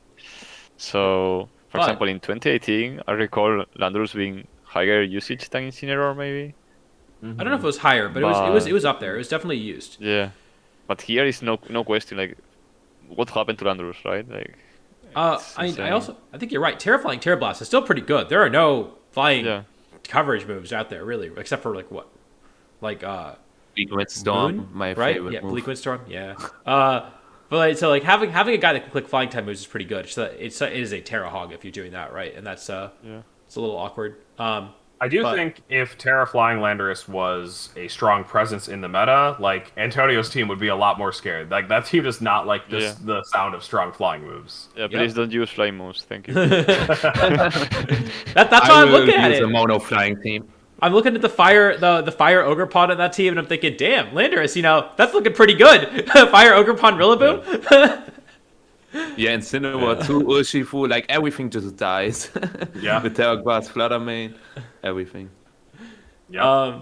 But PG Spider is pretty cool to see that. I don't know. I'm not a Spider believer, but I don't know. All right. So we talked about, I think, all the teams in Top Cut. We didn't talk about the Dozo team in Top Cut, but do you want to talk about a Dozo team in Top Cut? Who wants to talk about Dozo? I'll give it. Terra Stellar Urshifu at least, and the Life of Tatsugiri, which The is Life Orb pretty Tots cool. was the one part I think I want to give credit for, especially because it might have been Joan or somebody else using the team. I think it was Joan who brought solo Tots to a game on stream, and this is what I always imagined. Yeah, he did. For Dozo early on in its like lifespan was like, oh, you have this bulky physical Pokemon, and you have this decent special attacker that you can mix and match and then sometimes combine. And it turns out that combining them is just way too broken to not just do that almost every other game.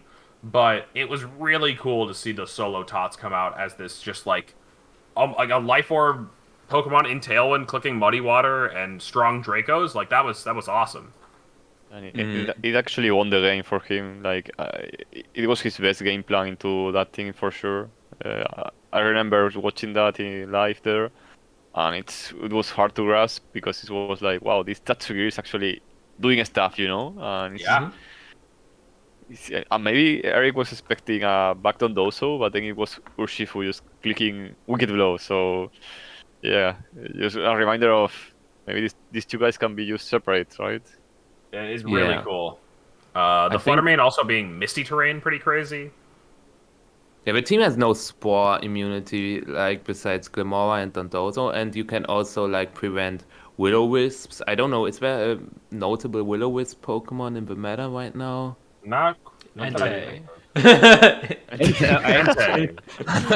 Dude, don't talk about the Actually- guys on my team. They are not doing well. I brought Entei to my mid-season showdown and won with it. I hope you're Okay. proud. Honestly, I'm proud. I'm happy to hear that Entei can still be used. To be fair, there's other ways to use it. We'll talk about that team later because that team's dope.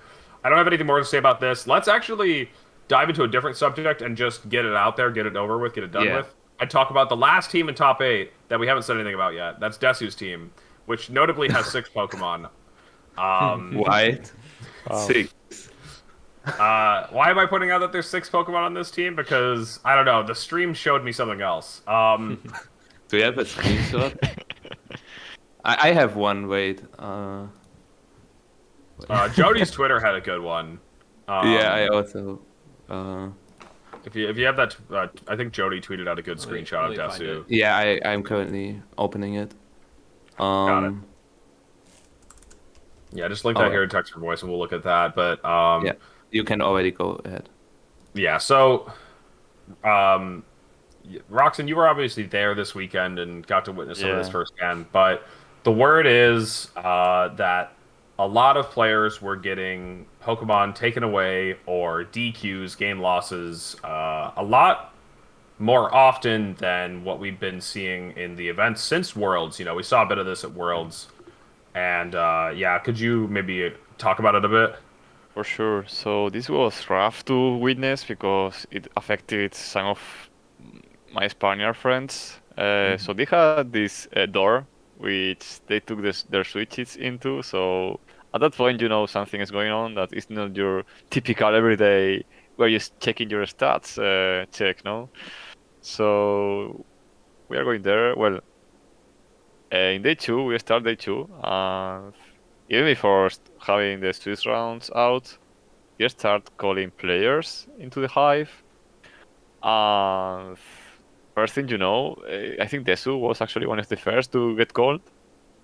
And it was just, yeah, he came back and he was like, yeah, they removed my Incineroar and Rillaboom. And we were like, why? And we were like, okay, maybe this just happened to Desu. And they started calling people. And I think it was actually up to like 5 or 6 players, at least. And some of them even got DQ'd. And this is by far, in Europe at least, the hardest hack check we've ever had since Worlds. It's insane. Like, they've gone to every single detail they could even get. For example, and this is actually a fact, because this guy came in the plane with me, so, and he was like, okay, I had a Rillaboom and an Incineroar with my TO caught in game, but I don't have the DLC, so the guy got those 2 Pokemon removed too. So they're going farther. Yeah? They're not just not taking stats. They're trying to dig deeper into this stuff, and it's scary to say the least, because getting these mons legally is going to take a while, and it seems to be the way to go for now on. Like, they are just sending a message in a way, no? So, Yeah, I think Worlds and this tournament have taught us that, you know, you really need to be careful about where you get your Pokemon from. You know, if you really want to be the safest you could possibly can, just get them yourself. Unfortunately, This is way too expensive, let's be honest. I mean, yeah, the fact that there are Pokemon both locks behind Legends Arceus. I don't know if there is anything. Is there still Pokemon There- locked behind so- Legends Arceus? Yes. Saluna? Now with Luna, you can think you can get get in Ursaluna now. the DLC. There are Pokemon like just Landorus and Tornadus that you have to get in a past generation game. It can be PLA, it can be Sword and Shield or whatever. But I don't think it's anything you can only get from Pokemon Legends Arceus anymore, thankfully. That is very difficult. But yeah, like still Pokemon, again, the Genies are the big ones, Tornadus, Landorus, you have to get from a previous generation game. There's no way to get it in the current generation. And Then so- you need both current gen games, so that's at least like what, $200? No, there yeah. was two in Hisuian. In Legends Arceus. People are pointing it out. It's Enamorus and Ursaluna regular. I do think you need to get Ursaluna regular in. Oh yeah, that- Ursaluna regular. I think true. so. Oh, Pokemon Go. Sure, you can do it in Pokemon Go, but then you also have to have like a Pokemon Go account set up. So like, That one's harder, yeah. I'll pay for it. Thank you very much. I'm not playing Pokemon Go. Oh no. So But I want to yeah. point out that this is no stranger to having mons removed. Just as a matter of fact, correct me if I'm wrong, this got to remove a Pokemon from his 2017 OCIC team, if I I recall think correctly. so. Yeah. So he got seconds there, so he's kind of the less than 6 Pokemon expert in a way, you know? True. I know he lost his Pokemon at the beginning of the day and went 4-1 with 4 Pokemon. Yeah, that's right. That's correct. Dude, what is happening? All right, like Did he go 4-1 or did he go There's- 3-2? Because he was 8-1. For Well, one. 4-1. 4-1? He finished 12-2. That's what I know too. yeah, no, he didn't even bubble into cut. He confirmed Yeah. his way into cut. Like Especially with these four, not like And- Desu told us that the only set he lost was the set he started with a game loss, the first round of Yeah. the day. Yeah, he lost to Nils, and then from there on out, went on to beat everybody else with 4 Pokemon. He got the pair up in the Winnonen. He did get to play Roberto in the Winnonen. So that's certainly convenient. Okay, yeah. We although- don't know exactly what happened in that set. It could have been played a little less hard than others, but If I'm locked into cut, I'm definitely letting the guy who has 4 Pokemon into cut. honestly, that's a good point. I also would do it because there were people that were like, yeah, we want to see the 4 Pokemon team get on stream. I don't know how it ended up on stream. I think they still messed up and were supposed to just hide this in a closet as much as they could. Yeah. The fact that they put it on stream, I think it was because of a community choice vote. Like, Yeah. don't let them vote for this. Like, It's that Twitch was chat. They're insane. gonna vote for this every time. Yeah, that was insane because, like, I thought I was going on a stream actually for top 8 because Aurelian was the first seed and he didn't go on a stream at all during the 2 days. I didn't go on a stream either.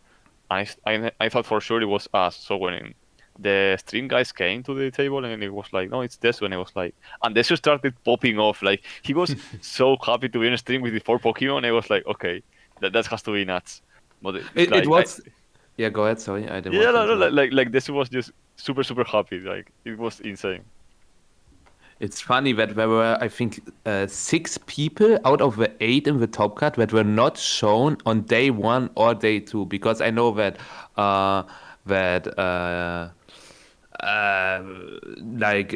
the match that was shown on stream, both of them were not shown. Edu was not shown. No, he played Edu, but Desu played Edu. Both were not shown, and also in the lower bracket, 2 people were not shown. That's also quite interesting. But yeah, that's not the main topic now. But I just wanted to point it out. But the main topic is: do we want to get into details for other stuff that happened that was pretty big, especially in the end of day 1? Yeah, so at the end of day 1, Alex Gomez, Eric Rios, and then there are two other friends who were using the same team got DQ'd. I know Alex and Eric were, I assume, were about to start playing the 7-1 match. They were 7-1 going and locked into day 2 at the time this happened. And yeah, so they tweeted out showing this the original Spanish here, and then of course the translation. But essentially, what they said is that they had exactly identical Pokemon that were provided by mutual friends, and that includes a Tinglu. And Tinglu is a Pokemon where you can only get 1 copy of per game, and so the judges presumably looked at the Tinglu and said, "Oh, this is the exact same OT." They might have done a deeper check into like the PID of the Pokemon and said, "This is actually the identical Pokemon." But you can only get one copy per game, so these have to be clones. And then all the other Pokemon were also the same, so they ended up deciding to DQ them, is what it sounds like happened. This is based on what Alex has said publicly and what Eric has said publicly, as well as kind of the hearsay that we've been hearing. Through the Antonio, is this kind of what you heard as well? Yeah. So from what I know, it was basically that. So the Team Lu had the same OT, which is impossible to have, like same OT, same trainer ID, as far as I know. And it was like, it was Alex, Eric, I think it was Midnight, Pablo? like Albert. Rivaldo? Yeah, Oh, Albert was. Midnight and Yeah. Trosco, which is a small player, I think. Trosco, my goat. Yeah. Yeah, so, and I think, this was after, this was round 5 of Swiss, and I actually finished playing, and they were all sitting in a table in the middle of the venue with the judges. And yeah, in the end, they were talking for a while, but yeah, it was basically a DQ. But it was, in the end, it felt weird because you have to go out of your way to check this, no? Like, because imagine if we get these consoles and I say, okay, Alex, you check this console. Okay, Adi, you check this console.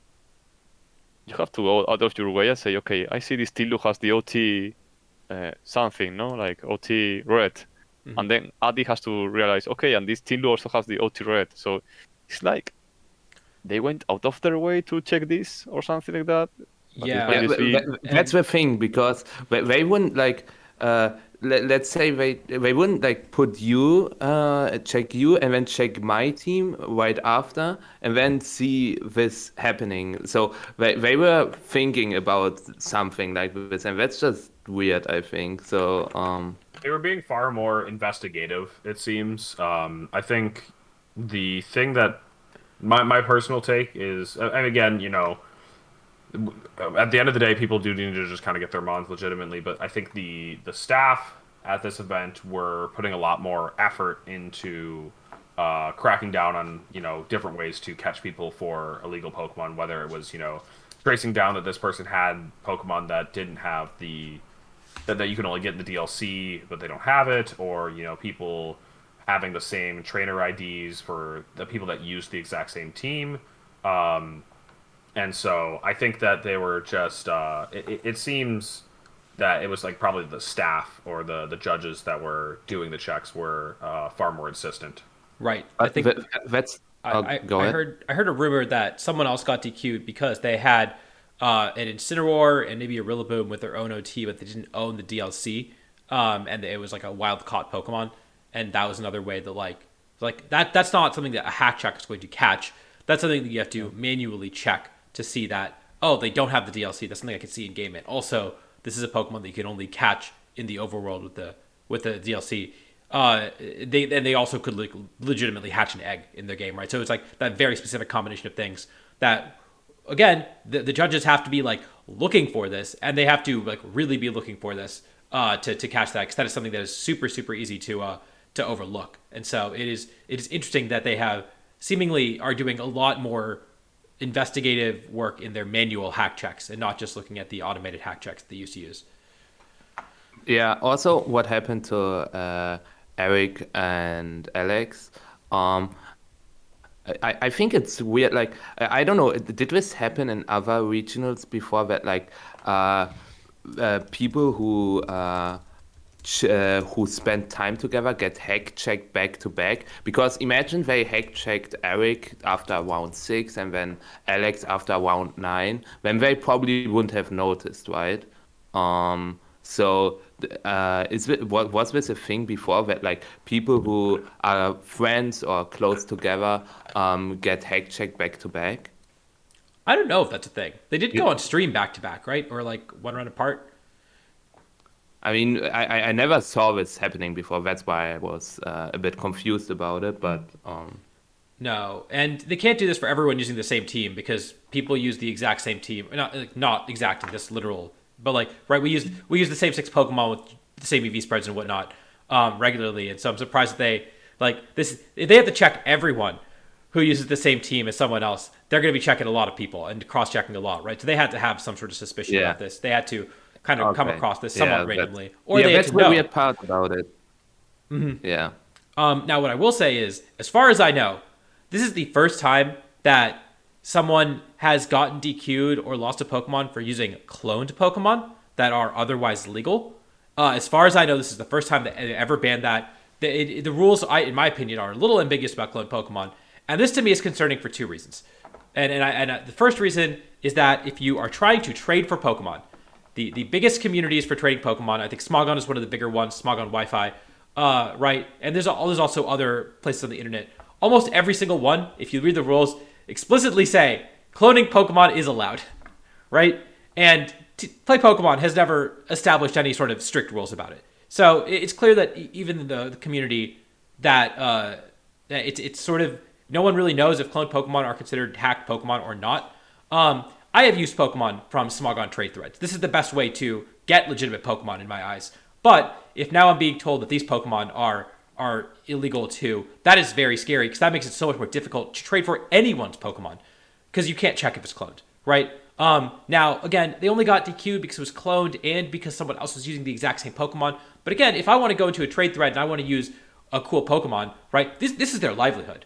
So many of these people, you can see how many posts there are. These people have been doing the same trade thread since 2016, right? Like, people make cool Pokemon. It'd be cool to use cool Pokemon, and it makes it very scary to use cool Pokemon, knowing that they might be cloned and therefore illegal when otherwise they follow basically every single rule that Play Pokemon would institute. So that is one downside. The second, more malicious downside that people have brought up is that you could get a copy of someone's Pokemon from a rental code if you are going through nefarious means, and therefore, if I say I want to get Wolf DQ'd from this tournament, I could use Wolf's Urshifu, right? And Wolf would be using Wolf's Urshifu, and what do judges do then, right? Are they going to DQ Wolf because someone else is using his Pokemon, right? Like that is something that people could do maliciously if they want to, and under this precedent, it is scary. Your Pokemon are not safe anymore, even if you get them legitimately. If you ever put a rental code out, someone could, right? Like that is a scary precedent to set, in my opinion, especially for players like Alex Gomez and Eric Rios, who are very well known, who have a lot of fans and probably a lot of haters too, right? So. And you get the trainer ID through their rental ID, like stuff like that. You can probably not get, right? Or am I wrong with that? Because then you cannot exactly clone the Pokemon.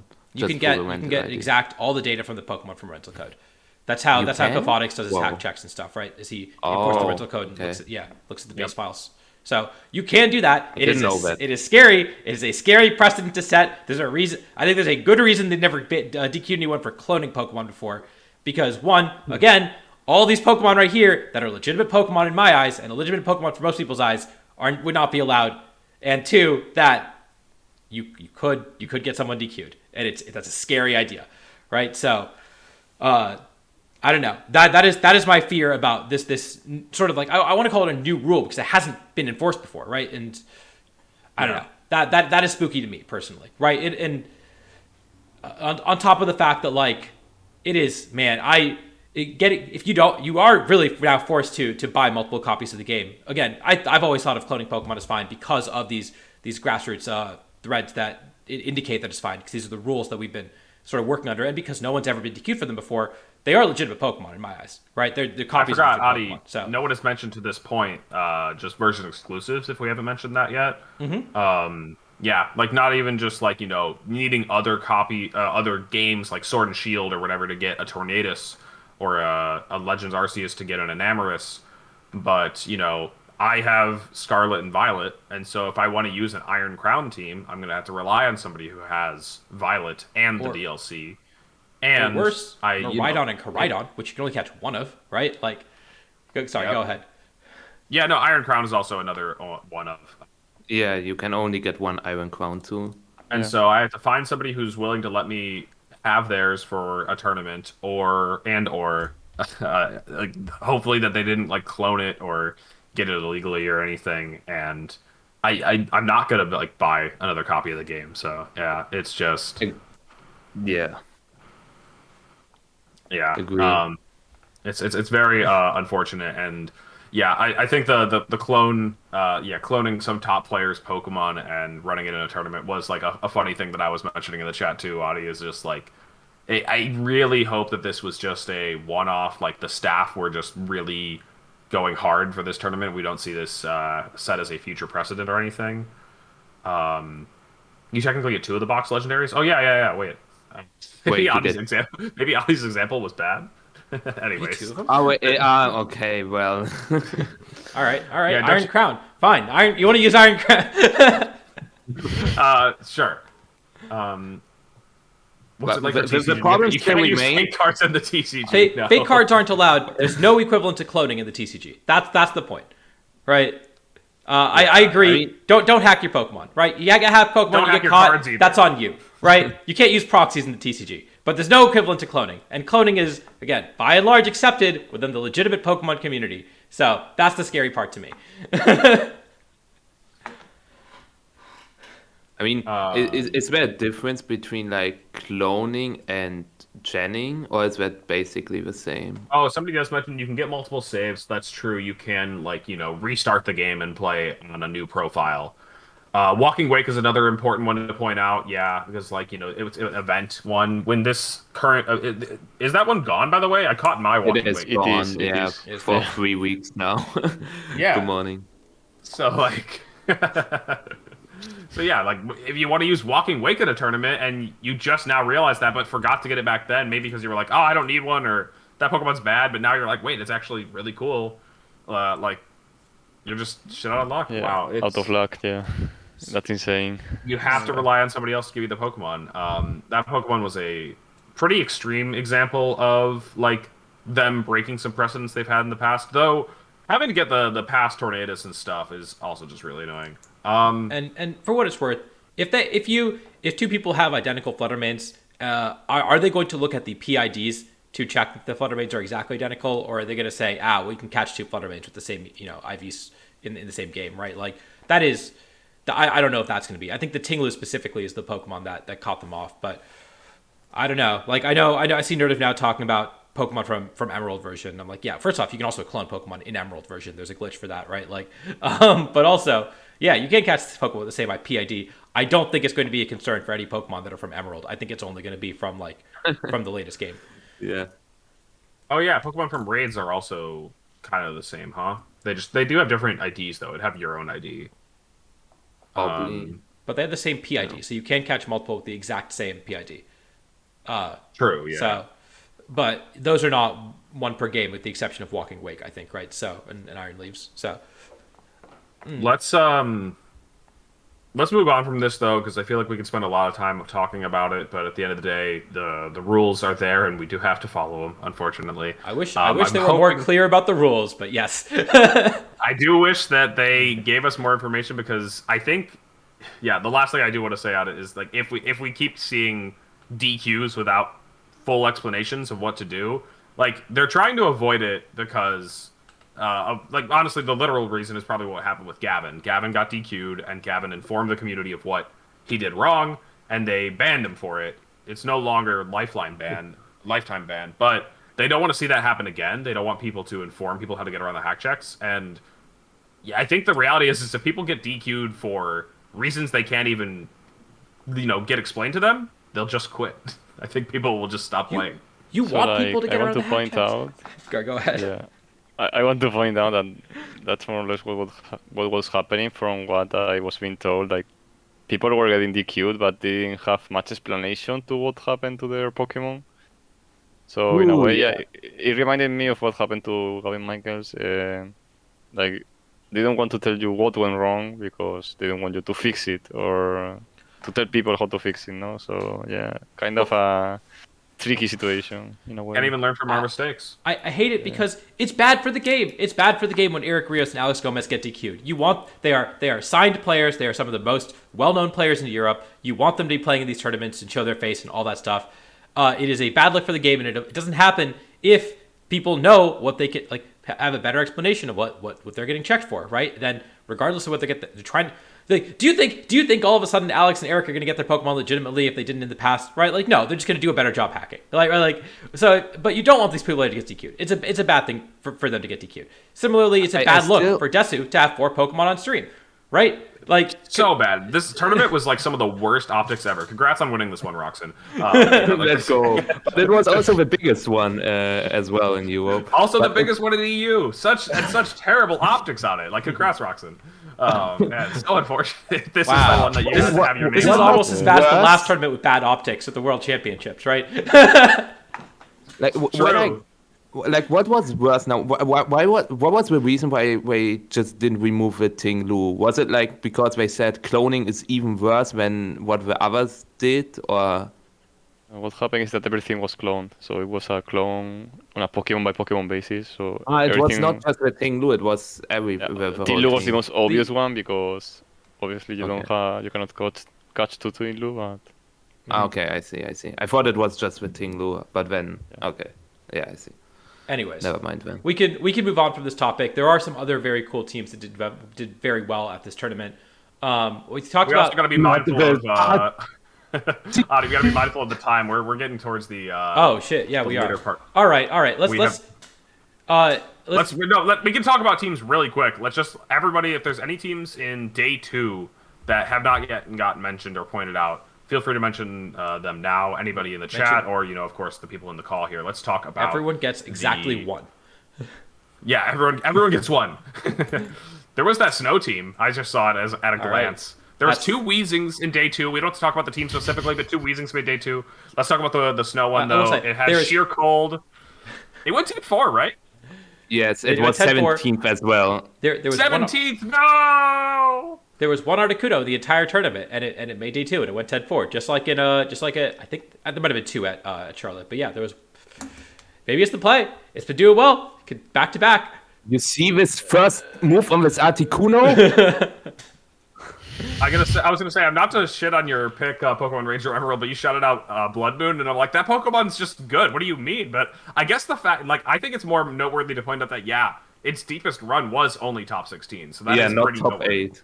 well, I can go into details very quickly on this Blood Moon that got top 16. So he played the Winning against Gasti, and he just had no matchup into AV, Snar, Raging Bolt. Like it was Yeah, that's so it. hard to see. Yeah, like Yeah. it was That's what that a mon's it was supposed to painful. do. Yeah. So it's like Lemon couldn't go farther because people just adapted to the Blood Moon in a way. So It had a very big targets on its back. My one big shout out, Torkoal. Torkoal has been relatively poorly, but there were 8 in day 2. 8 of them. Oh, please pull up Nils' team. We have to talk about Nils' team. None Not of them the made cut, but Scarf there were 8. There were Eruption 8 Torkoal Entei. in day 2, including. Oh my god! What do this you mean, team's not the crazy. Scarf Eruption Entei? This team is so sick, Michael. What do you mean? I still hate Niels for flinching me. No, just kidding. I love Niels. Niels is great, but his teams are really wild. His last team was rather like the Tame. usual team with Regidrago, Tailwind, but this is fire This indeed. is so cool. it's the TM for overheat, huh? Yeah, it is. It is the TM for overheat. Speaking of overheat Torkoal with the eject pack, noteworthy eject pack to overheat Torkoal. You can't test that on Showdown just because it's unfortunately very difficult to code and they can't make that one correct. And so it's whenever people pull it out, like the idea is a little bit untested, a little bit raw, and so this team so sick. Trick Room Flutter, Ogerpon Rock. The giraffe has 1 attack move, but still Throat Spray. What the heck? And then the 3 fire move Scarfente. It's so sick. I'll be honest, I don't know my Eruption and Calcs. They're not that's good. Scary.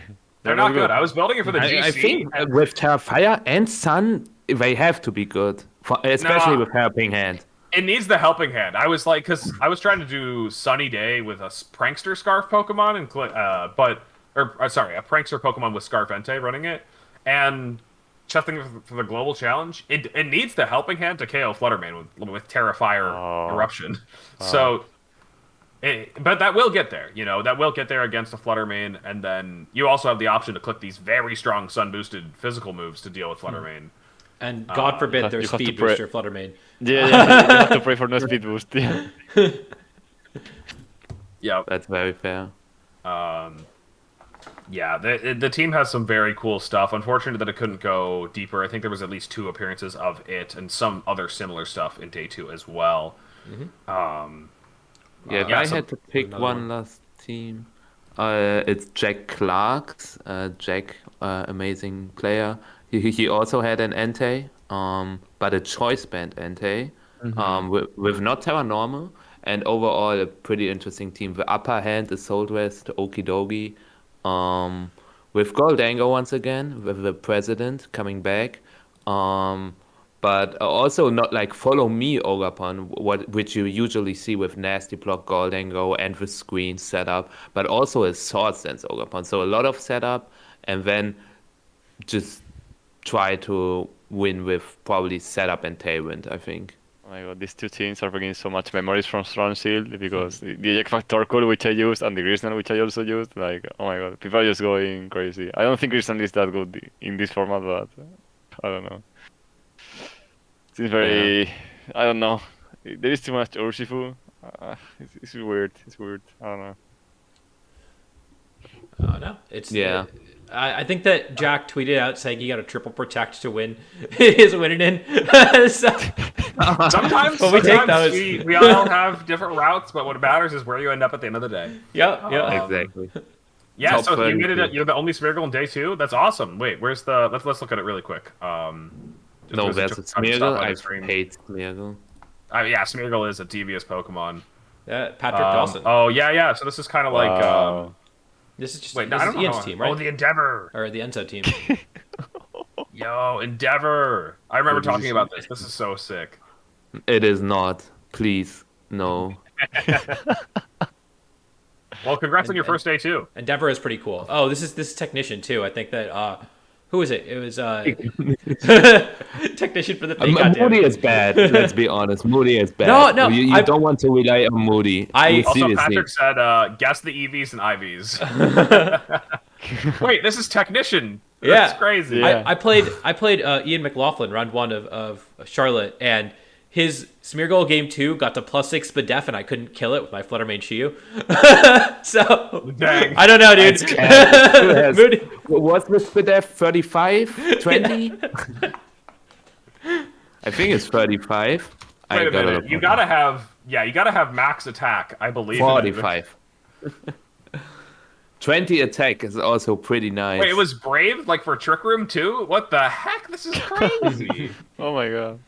Oh, so But it's actually leaning more on the Trick Room than the Tailwind. This is insane. That's Patrick, pretty cool. you're insane. Okay, let's move things along because we do have to preview Knoxville. Knoxville? Knoxville, let's go. Oh yeah, so the last thing to mention about Liverpool was that Nails did Smart Money Rahxen in the 30-second preview of Liverpool we did last week, and so Nails got that right. Go. Congrats, Nails. Mickey Mouse region. Let's go. Mickey Mouse region. I would make him out to me. I would have gotten my smart money right, except my players got DQ'd. yeah, I would true. have gotten my smart money right if I Was on the show. That's what I wanted to say. I just had this brain fart and was like, what did I want to say? The usual stuff. So yeah, 588 players signed up or so, or 540 masters it looks like. And yeah, I already have my pick. it's in Knoxville. We've been here before, and we've had several tournaments here before in Tennessee. So there's Memphis and Knoxville itself to look at. I don't know if there's anything else we need to mention about the actual tournament, Audie, before we start previewing the past tournaments. Would you recommend going there? Not really. No, I think there was a really interesting Wendy's that Burns and I went to one year. But yeah, that's about it. There's a Wendy's. That's it. Perfect. Amazing. Without going completely into a team report or anything, Catch Up Plant does ask though, Antonio, do you feel people were prepared for Wolf's team? I don't think they were at all. Like they tried to, but I don't want to disrespect anyone, but I think it was just 1 week and people just didn't. People slept on it, and I think people expected bad players to win the team or something, but like. I don't know. I felt very confident with the team, and I don't think people were prepared. From now on, people should be prepared. I don't expect the team to win Knoxville, for example, or do that well, but we'll see. Maybe the team surprises me again. So I think people were more prepared for like this Blood Moon Ursa Luna stuff because yeah, there were like 4 in Top Cut in Charlotte or something. Because you usually think, okay, it's a Wolf team. It looks hard to use. He said himself it's hard to use. It probably won't do that well. But then Rahxen just showed up and said, "What do you I can do mean?" it better. Yeah, Yeah, like uh, I can do it even better. Yeah. Yeah, So I'm up to the task. Audie, I see that you have the exactly. side events pulled up. We never talked about them at Charlotte. Did you end up playing in any of those No, rental? Whatever? I felt a little sick on Saturday night, so Mm. I was just trying to hold down whatever I could on Sunday. I really wish I played. They looked so cool. I didn't actually get to see exactly what format they were doing. I think they said 2017, 2018, and 2019 were the 3 formats they were Did doing. anybody here in the chat happen to play any of those side events at Charlotte? It's a tall ask, I know, but it did look cool. It looks like they What have what? some side events Sorry. here. They had Go ahead. retro random battle side events. So they picked a. I'm not sure if it was a random retro format or if it was I assume it was a random team within one retro format, 2017, 2018, and 2019, and they gave you a 3DS as well. And I really wish they had them all weekend. I wish I got to play in them. Like I said, I was kind of busy on Saturday and then I was sick on Sunday. But yeah, sadly, it looks like Day 2 Events is not hosting any sort of interesting VGC side events at all, which is kind of some extent par for the course. They are hosting a retro format for TCG 2005 format, but I wish they would. They were willing to also spice up the VGC side events because it's kind of hit or miss depending on the regional organizer. I remember Joe tweeting about Liverpool having the best side events ever. Maybe Rahxen has some more info to it oh because yeah. maybe So something like this happened there. I mean, I don't know about side events, but it was the first time I saw in regionals they had actual old consoles. Like they had the Oh yeah, N64, the GameCube with the Game Boy games, and it was so earthwarming. Like it was so cute to see these games there. There were some side events like you got. It was like a speed run to beating Brock as soon as possible. For example, it was kind of cute to see. There was that's also the awesome. Pokemon, yeah, Pokemon Water Revolution, for example. It was cool. I was used to seeing those kind of things in the American regionals in pictures, and it was very cool to see in Europe too. So That's pretty nice, yeah. yeah, But So yeah, I generally hope that they improve the. I mean, the side events are always nice, but like in all the events I was, the special events were like they were nice to have, but they were rather mediocre and not best like distributed to everyone. So I just hope that they also improve in that regard, and apparently they did, and I hope they can keep it at that I got high. it I is. also got, Go ahead. yeah. So sorry, just very quickly. Like I was reminded like we had this thing called Pokemon Yoga or Pikachu Yoga or something. I don't know if it has been as a regional before, but it was like someone disguised as Pikachu. Oh no, I mean actual Pikachu, right? And actual Eevee were doing yoga in the middle of the venue, and Oh. people were following. Yeah, yeah. Like, there was like okay, hands up and That's everything, amazing. and it was very cute. As soon as they two started, like on Sunday, all the judges were doing that, were doing the yoga, Yeah, and it was so cute to walk into the venue seeing that. It was I amazing. love that. That's That that's awesome. is sick. that would be so fun. But yeah, so on that, just to just keep things moving, let's talk about the history of this regional. Although apparently this one will not want to load for me. Do you have 2017 on hand by any chance? I can try reopening it. Oh wait, the Okay, 2017 here we link. go. I got it. Okay. But yeah, so this is the Tennessee regional Knoxville. Knoxville is actually on the other side of the state from Memphis, but for the first couple of years, it was in Memphis, Tennessee. Then they moved it over to Knoxville, Tennessee. I believe it's been the same organizer every time. But we can see some of the players. This was the very last event, I believe, of the 2017 format, and we had Papoose, no. I want them back. I do too. Especially Feeny. Feeny would be great. I think it'd be so good. I But think- we're here to talk about the players because most Yeah. people are going to look at these metagames and be like, I don't know, man. Like, why are people using a Rockwounded? I just saw Max Waterby get top 16 with the Rock winning. That's why people are using Water. Yeah. Well, Wakone Polygon too. There I'm we go telling again. it's the same team. He's even got the Bulu. He had a Rillaboom on the team. Like, it's basically the same team. Catch up. This is the best format ever conceived, and unfortunately, we'll never get to play it again. Anyways, yeah, Brady for at won the this. Retro I wouldn't be Rumble surprised side to see events. Brady. What's that? I said, except for at the Retro Rumble side events. True. Honestly, I'll quit day 2 if I can play some 2017 again, man. Can someone Brady- tell me who Kubav is? Justin Krubaugh?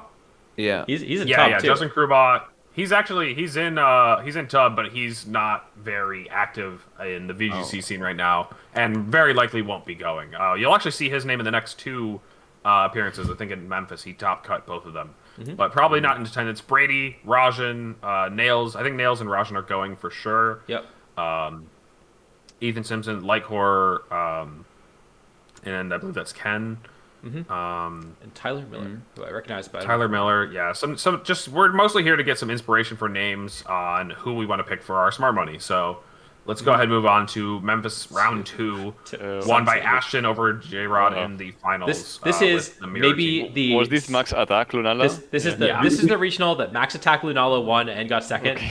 This is the regional that that Carson cut with Luminion and then got DQ'd for hacked Pokemon.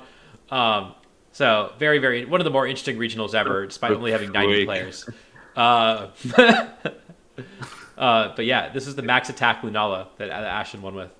Why is it Ian's been Max Attack? back Which in move form, did it win? and so I think I could see Ian being there. That's actually about it for names on this one that I can say for sure. Going besides Nails again, Ashton maybe. Ashton probably will. It's within driving distance again. Nails is going. It would not shock me if Ian And went. someone. Sorry. Max, I think, is Go ahead, also go. somewhat local, right? No, Max is Texas as well, so I don't actually know if he's going to go or not. Got it. And Carl is, I think, Kansas, so that might be a little bit of a further drive for him. Not really sure. So yeah, not a ton of repeating names. But What's up with its Max Attack Lunala? Now I'm interested. Oh, do you so not know the they story? accidentally No. EV trained their Lunala to be Max Oh. Attack instead of Max Special Attack. But of course, they got first and second at the regional, anyways. With that, those teams look very identical to me. I don't know. It's Also, the Crobat, the Toxicroak, that's crazy. Like the calls. Not the meta, this is what we call calls. This Yes. was, by the way, for those VGC nerds who are out here with me, this was the first time I think Zygarde ever did well in an event. Justin was the first person to do it. So that is also pretty cool. Nice. But yeah, so this was 2018, 2019, one of the smallest regionals ever. I think Alex, last time we talked about it, you forgot that you cut this one. 68? I'm in there. Wait, I mid-season actually countdown. still forgot about it. I was just focused on the fact that there were 68 players, and I was like, dang, one short of 69. But I forgot my name is on this page. There I am, guys. That's me. Yeah, 68. What I'm not do going. you mean? Don't smart money me. I'm not going to be there. I think this is the second smallest regional in North America ever, after like Kansas 2016 or something like that. Second smallest? No, I thought we had multiple 30-somethings. Like, I don't know. What about the one... I don't know. We had some Looking small at these regionals. numbers, Post it's Worlds pretty 2019. Sweet, bro. This was the time to have the smallest one, though. Post Worlds Ultra was some of the lowest the lowest the game has ever been. The MSS at Liverpool had 200 players, bro. At least every name here is known, I think. For sure. Well, yeah, for no sure. no casuals were going to no casuals are going to an event in Post Worlds 2019. I'm sorry. Why would you ever? Post casuals didn't have a 3DS at this point, much less have the games. So that was the thing. So Is true. these Post Worlds 2019 regionals, they were all really small. People look at them and like they're really easy. They are some of the most stacked events ever because they'll have 80 people and all 80 of them are gunning for their Worlds invites. Like there are no free rounds of these regionals. You have to go 4-2. It's like Amazing. skipping to day 2 of an event. Our day 2 at Charlotte had more people than this, and they played as many rounds. That's so stupid. That's It's also, I mean, it's a good thing, right? That the growth is like insane, and it's really not stopping now, and this is good for sure. But it's funny, seeing this. He might be small on band. But Knoxville this past year actually was much bigger, as you might expect from a Scarlet Violet regional. This was the first regional that Justin Tang won, first of two, his first ever event. Now he's popped onto the scene. Aaron Clemens coming off of a day 2 at Charlotte regionals as well. He went 9-5 with Size Bam, just apparently sticking to Size Bam the entire time. And then really just a who's of names in that top 8. A lot of you see Luca, you see Nails, you see Wolf. A lot of really good players here. Carson, Karis. But Carson, Zach, also, every single one just keeps going. Can we go back to this meta? It looks so fun. No, not that Regulation F isn't fun, because Regulation F is actually better than E and D, I think. But I like to play with the little toys. Yeah, I agree. It's a lot more fun to play with the lower power level, even though this one wasn't the lowest. The stuff we have now is... It's not being the lowest with Iron Hands and Parafin and Fluttermane. Oh, man. Right. Yeah, but yeah. Let me press Sleep Powder with Lilligant, please. No. We had T-Tar, bro. T-Tar was like allowed. The Lilligant couldn't punch you to death. So we didn't have that Lilligant yet, but yeah, a lot of strong names here. Honestly, this is probably the page that the European players, if you're not as confident picking an NA name for this one, or if you know of any Europeans going, go ahead and pick one. I don't know if they are or not. But yeah, Do you guys know of any Europeans flying out to Knoxville, Tennessee? I know one. Oh, okay. Wait, really? Yes, but he's not very known. Gotcha. Well, if you want to smart money them, then you can. Otherwise, let's move on to it. I actually still left it as Victor. I was really just hoping we could get Torvid, but unfortunately, I agree. I hope I I couldn't be here. Michael woke up. Victor. Michael woke up and we said, "Hey, can you be on in an hour?" Michael saved the show, guys. Do thank Michael, because we were just gonna have 3 guests, or 3 people on the show. I ruined the show. Thank you. Ruined the show. But Michael, let's go ahead and start with you for smart money. So the world is yours. Anyone you want to pick. Who do you think is gonna win Knoxville? You know who's gonna win it all? The person I am actually going to prep with tonight. Sometimes. It is the one and only top 4 player in the last regional. No, not in the last regional, because the last regional was actually Liverpool, but top 4 in Charlotte. Okay. It is Luca Treygood. Yeah, Luca, great pick. And I would not be shocked to see him get picked up before Adi and I get to pick, just because, yeah, he's doing really well right now. He's found a good team that fits his style, and he's not using that team. He's got it. In fact, he recorded a team report with me, which might be coming out sometime this week. Hopefully, it comes out sometime this week. Well, maybe he's got a good handle on this meta. Then instead is another way to phrase it. Antonio, let's throw it to you. Who do you want to pick for smart money? It has to be Nails. I think he's going. Yeah, Nails. Sure. Yeah, Nails is going. Nails is going. Yes. Oh, I love this. The smart money right back. Hey. How cute! I was really happy when Nails got his day 2 again in Charlotte. It was, I think. Yeah. Because he was kind of demotivated as well, but I'm so happy that he made it with a special team as well. Screamtail. Screamtail was very cool. Yeah.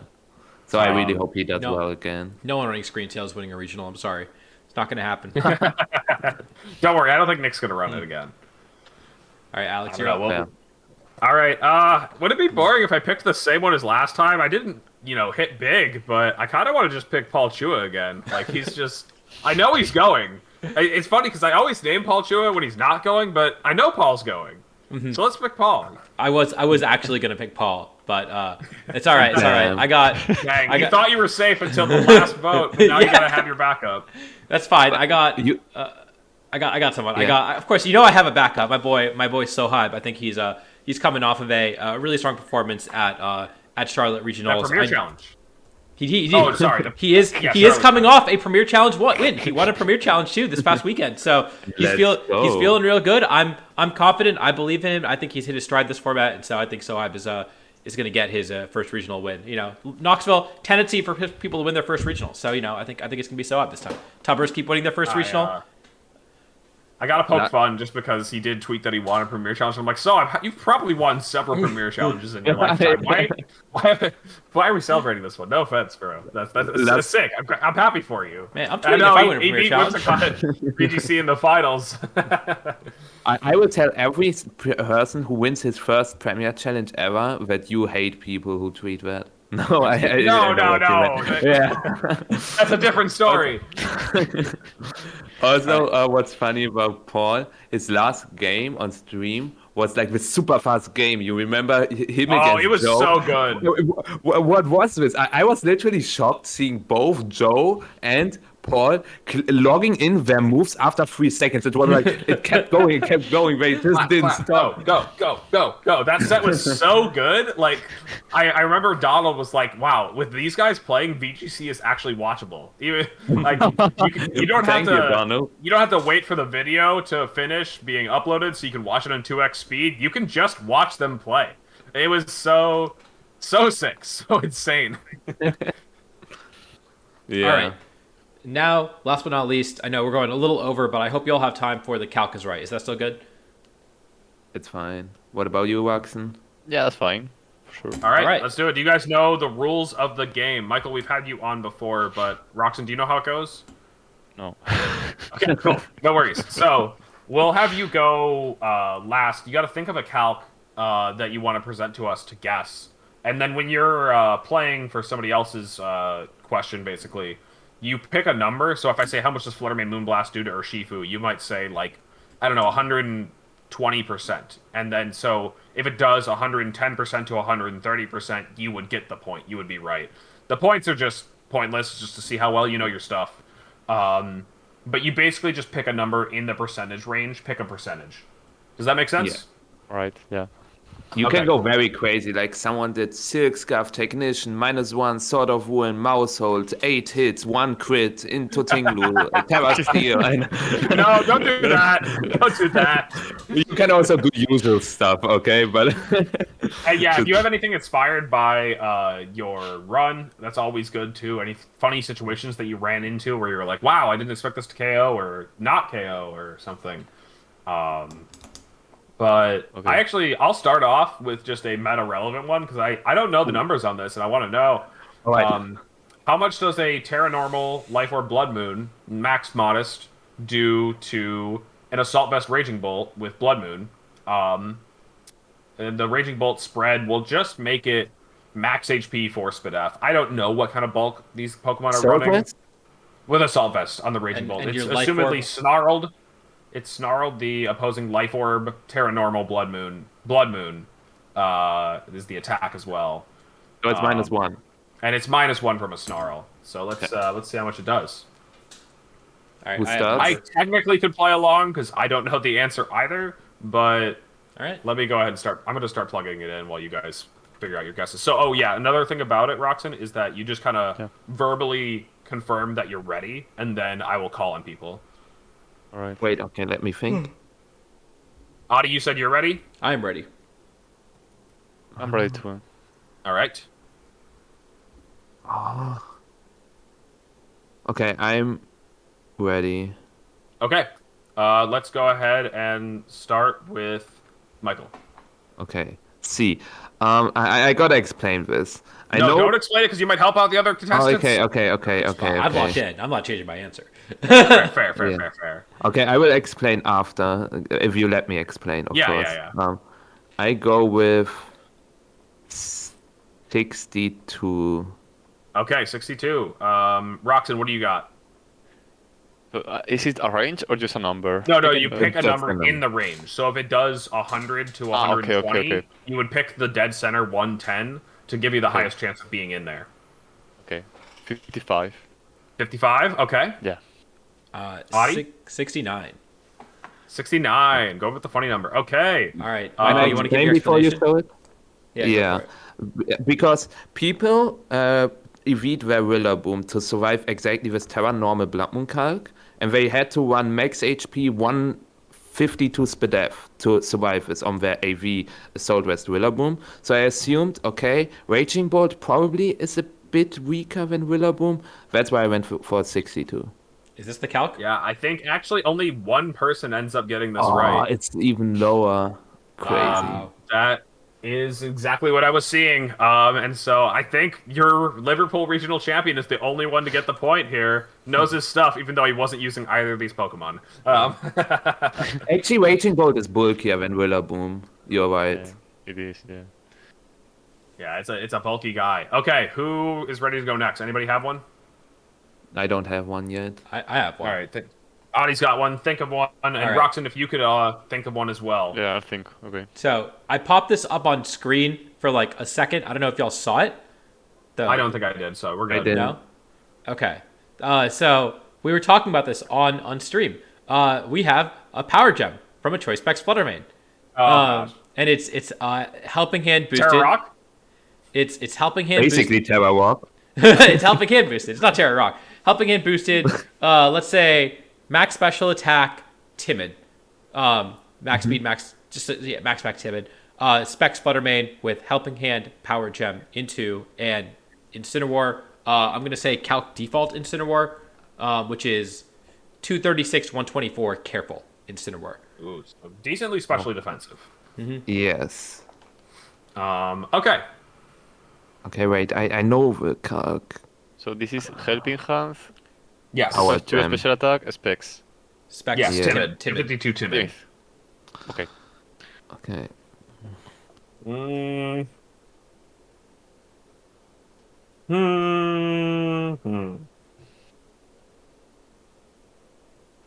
God. All right. I Okay, got my number. I got my number. Same. Yeah. I'm set. Yeah. All right. Michael, you want to go first? Okay, sure. Once again, I go with 94. Dude, that's I'm so close right. to that, but I'm not that number. All right, Alex, what's your number? My number got stolen by Twitch chat. Catch up plan 92. 92. That was mine. I had 92 first, but I closed my eyes and went like 94 it is. All right, Antonio, what do you think? I'm gonna say 100. 100 Oh. kills. All right. Got Fluttermane. I think it also KOs, but it's a roll. It can KO, but it's a roll. Helping Hand Power I Gem. honestly, Instin's too goated to die to this. That's my take. Helping Hand Power Gem from Max Speed Choice Specs Let's is go, we are 92 in the to range. 109. Oh, all right. Yeah. We're all just in there. They're all in there. Wow. And Michael, wait, no, I was the 92, but I'm still in there because it's 92 Yeah. flat. Yeah, If he's it was not. 92.1, I'm not in there. Okay, Yeah, that's chill. you got the mineral, but yeah, it does kill. So this is a I pretty picked cool the mineral. calc. If you want to, Okay, but that's because my Instinct would get mineraled. So But let's that's be why I picked honest, that. this flutter spread is not a thing. 252 timid. If people want so much special attack on their specs flutter main, they suck. 252 Thanks, timid Fred. is the same as 116 modest, which is like a real All right, spread, Michael, present right? your calc. This with is your this is real a real spreads. spread. Are you ready? I have the Grassy Glide regional champion right here. Okay. Sure. And I want to ask you, it's a simple calc, but it could be very difficult. We are running Terra Fire, Grassy Glide Ogre in the grassy terrain. Of course. So it's a +1 Ogre I just want to make sure. +1 Ogre Grassy Glide in the terrain against a Fluttermane with 252 HP, 252 defense. Not bold. Just 252 HP, 252 defense. What's the move? Grassy Glide. Grassy In Glide. terrain. The glide in terrain, terrain, at yeah. +1. At +1. Yeah, I'm set. Into max bold Fluttermane. What did you say, Not Rahxen? bold. Not bold. bold. I'm Max, set. I'm max. set. I know the calc already. Oh, you know, yeah, he knows the calc. He ran this one in his prep. All right. Okay. Well, don't mess just up the- max. Don't mess up the range then if you know it well enough. I got a number. Well, Rahxen should go last. That's fine. Yeah. Sure, yeah, definitely have Rahxen go last. You're gonna be the one to call on us anyways. I'll lock in. I'm ready. Okay, are you all ready? Yeah. Adi, you too? Yep. All right, when start. Me. Yes. 85. Okay. Alex. Adi's answer also stolen by chat. Chat's on it today, I guess. I was gonna go with like 95. Like I don't know. I don't love it, but 95 is my guess. Okay, Rahxen. Wait, I didn't see. I didn't say which Ogapon it is. I just. It's 252 Jolly. I think it doesn't really matter. That's a Or good point. was it an adamant calc for you now? I never said it, but Yeah, 252 Jolly. yeah. Okay. Yeah. I had 95 too, so We're both 95. All right. So it's a roll to kill, and that means I'm right because Rahxen said he knew it. All right, in grassy terrain, grassy glide. Is this the Calc? Got one. Yeah. Wait. I Okay. am not. yeah. Wow. It is. Wait. Wow. It does 0. Dude, Damn. what? Like, I was what? Why did I do the same number Y'all- as the guy and he didn't even know it? Could you put in adamant? I want to know if it was in favor. If it was adamant. I think Adamant even still then doesn't it kill. doesn't. Yeah, Like, look at I does it do 95. Does not do Doesn't even do 95. 95, bro. Damn. Wow, claims he knows his calcs. All right. Oh my god. Rahxen, you got a calc? yeah, I think so. Okay.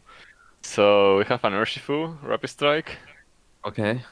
It's holding a Chase Scarf, so no multipliers as the item. It's doesn't have a Terra, like it's no Terra. Mhm. And it's going for a Surging Strikes into a 252 HP, 252 defense, both Fluttermane. Oh no, not this again. What's the Urshifu spread? Is it adamant or jolly? And is it max effect? Urshifu is 252 Adamant. Okay. 252 adamant. I know it. This is I Thing literally is, know. I know how much investment you need to live the attack. Bold Fluttermane, you said? Yeah, it's both Fluttermane, yeah. Okay, I know it. I win this. I go last this time. That sure, I got a number. I was first for 2 times. I'm I got ready. one. I'm ready. Same. You So can pick Rahxen, Rahxen. Rahxen, you pick a person to start. Oh, yeah, Not me, oh please. right. Yeah, Adi? I think it does 83 this time. Okay, well, Michael wanted to volunteer last, so I guess I'll go now and take 70%. I don't know. Maybe I'm Yeah, counting on okay. Twitter too much. No, I think I wanted to take 72. So I think Alex is right, and I think Adi is not. But All right, I might- let's go ahead and run it. I'm pretty sure it's 72. It's saying 68 to 83.3, so I think we're all right. Oh, we're all in there. I Damn. know that my Fluttermane at Charlotte was EV to live this, and it was like 252, 156 or something like that. And so I figured Don't Bold want probably gets... 252 HP. That's cap. No, that's cap. You don't need It might have been- 196. We no. might have been. I forget our spread, dude. I don't remember exactly. I didn't write like the spread. Michael, Just do you do coaching? 6. Yes. All right. Well, if you guys want to make sure that your spreads are good, apparently you need to go to this guy. He's That's got a the lot of only opinions. thing I can do. Okay. That's, The only I, thing I I can can't do. give any advice on anything. I can just EV your team and that's it. This is bold. Just kidding. But EVing is great. I spent more time in the builder than I spent in college. And not in the builder, in the calc. That's sure a this is- banger I think quote. we're at Honestly, this. I love it. This seems right. You telling me this is a bad spread? Yeah, you want more defense. You don't need the HP for special defense. You can put in, I think it was 24 more defense and then you're fine. But yeah. Probably gonna reduce defense. Like Surging Strikes Yeah. calcs are always so weird. Like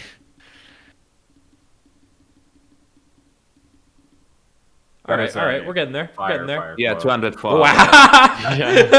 yeah, Surging Okay. Strikes be like that. Yeah. All right, It all does right. be like that. Fluttermane got. It's I mean, the way the Fluttermane It was works. 68 to 6. It's so funny. All right. So I think that is going to wrap up Tub Takes this week. Thank you guys for coming by. I really appreciate it. And I guess Michael, I know you got some stuff you want to shout out, right? You got a lot of content creation projects. Yeah, so it's actually funny because I was cutting a video, editing a video right before you called me. You interrupted me. No, just kidding. Right. I was just very happy to be here, and also I am going to stream again some ladder content. As I said, as I promised, I want to stream snipe Alex. Yep. Gonna make that happen. And also very cool challenge trying to beat Pokemon Y damageless. But yeah, thanks for giving me the opportunity to shout out myself. What do the problem is your Twitch account is spelled differently from Yeah, from your handle. That's the weird part. I don't know who that stupid guy is. Like, I made this Twitch account I have now 2 years ago because Michaelderbeste was taken, and it was not me. And I was like, That's so dude, sad. why? Why Oh, is it man. like that? Yeah, we I don't think we could get Tub TV, but that's for other reasons that I'd rather not talk about. But I do think I already know who we should raid, Audie. I went and looked through, and I'm not sure if I'm too familiar with this person, Ezra Everstone, but it says they're playing with Wolfie's team right now, and what better follow-up to... I was looking at Nikki. This is not Wolfie's team. It is Antonio's team. It's What's up, Antonio's team. Adi? That's true. I was like, is Nikki D the person who got second at Charlotte? Is that the same person? A different person. No, I don't know way. wait, they're streaming somewhere? I'm not sure I Yeah. saw them. Also, since I was able to shout out myself, I want to shout out myself for EVing Billa's team, which is Oh, Wolfie's okay, team, okay. which is Yo. Rahxen's team. So I basically won Charlotte and Liverpool, right? Does that count? I Yeah, hope it does. so. It does. We count those. Let's go. All right, I'm gonna go ahead and start the raid, Audie, to Cool. throw it over to Ezra. I will say, if you missed any part of this podcast, it'll be available on YouTube tomorrow. Check that out. And yeah, thank you all for tuning in. We'll send you over to Ezra. Peace out, peeps. See ya.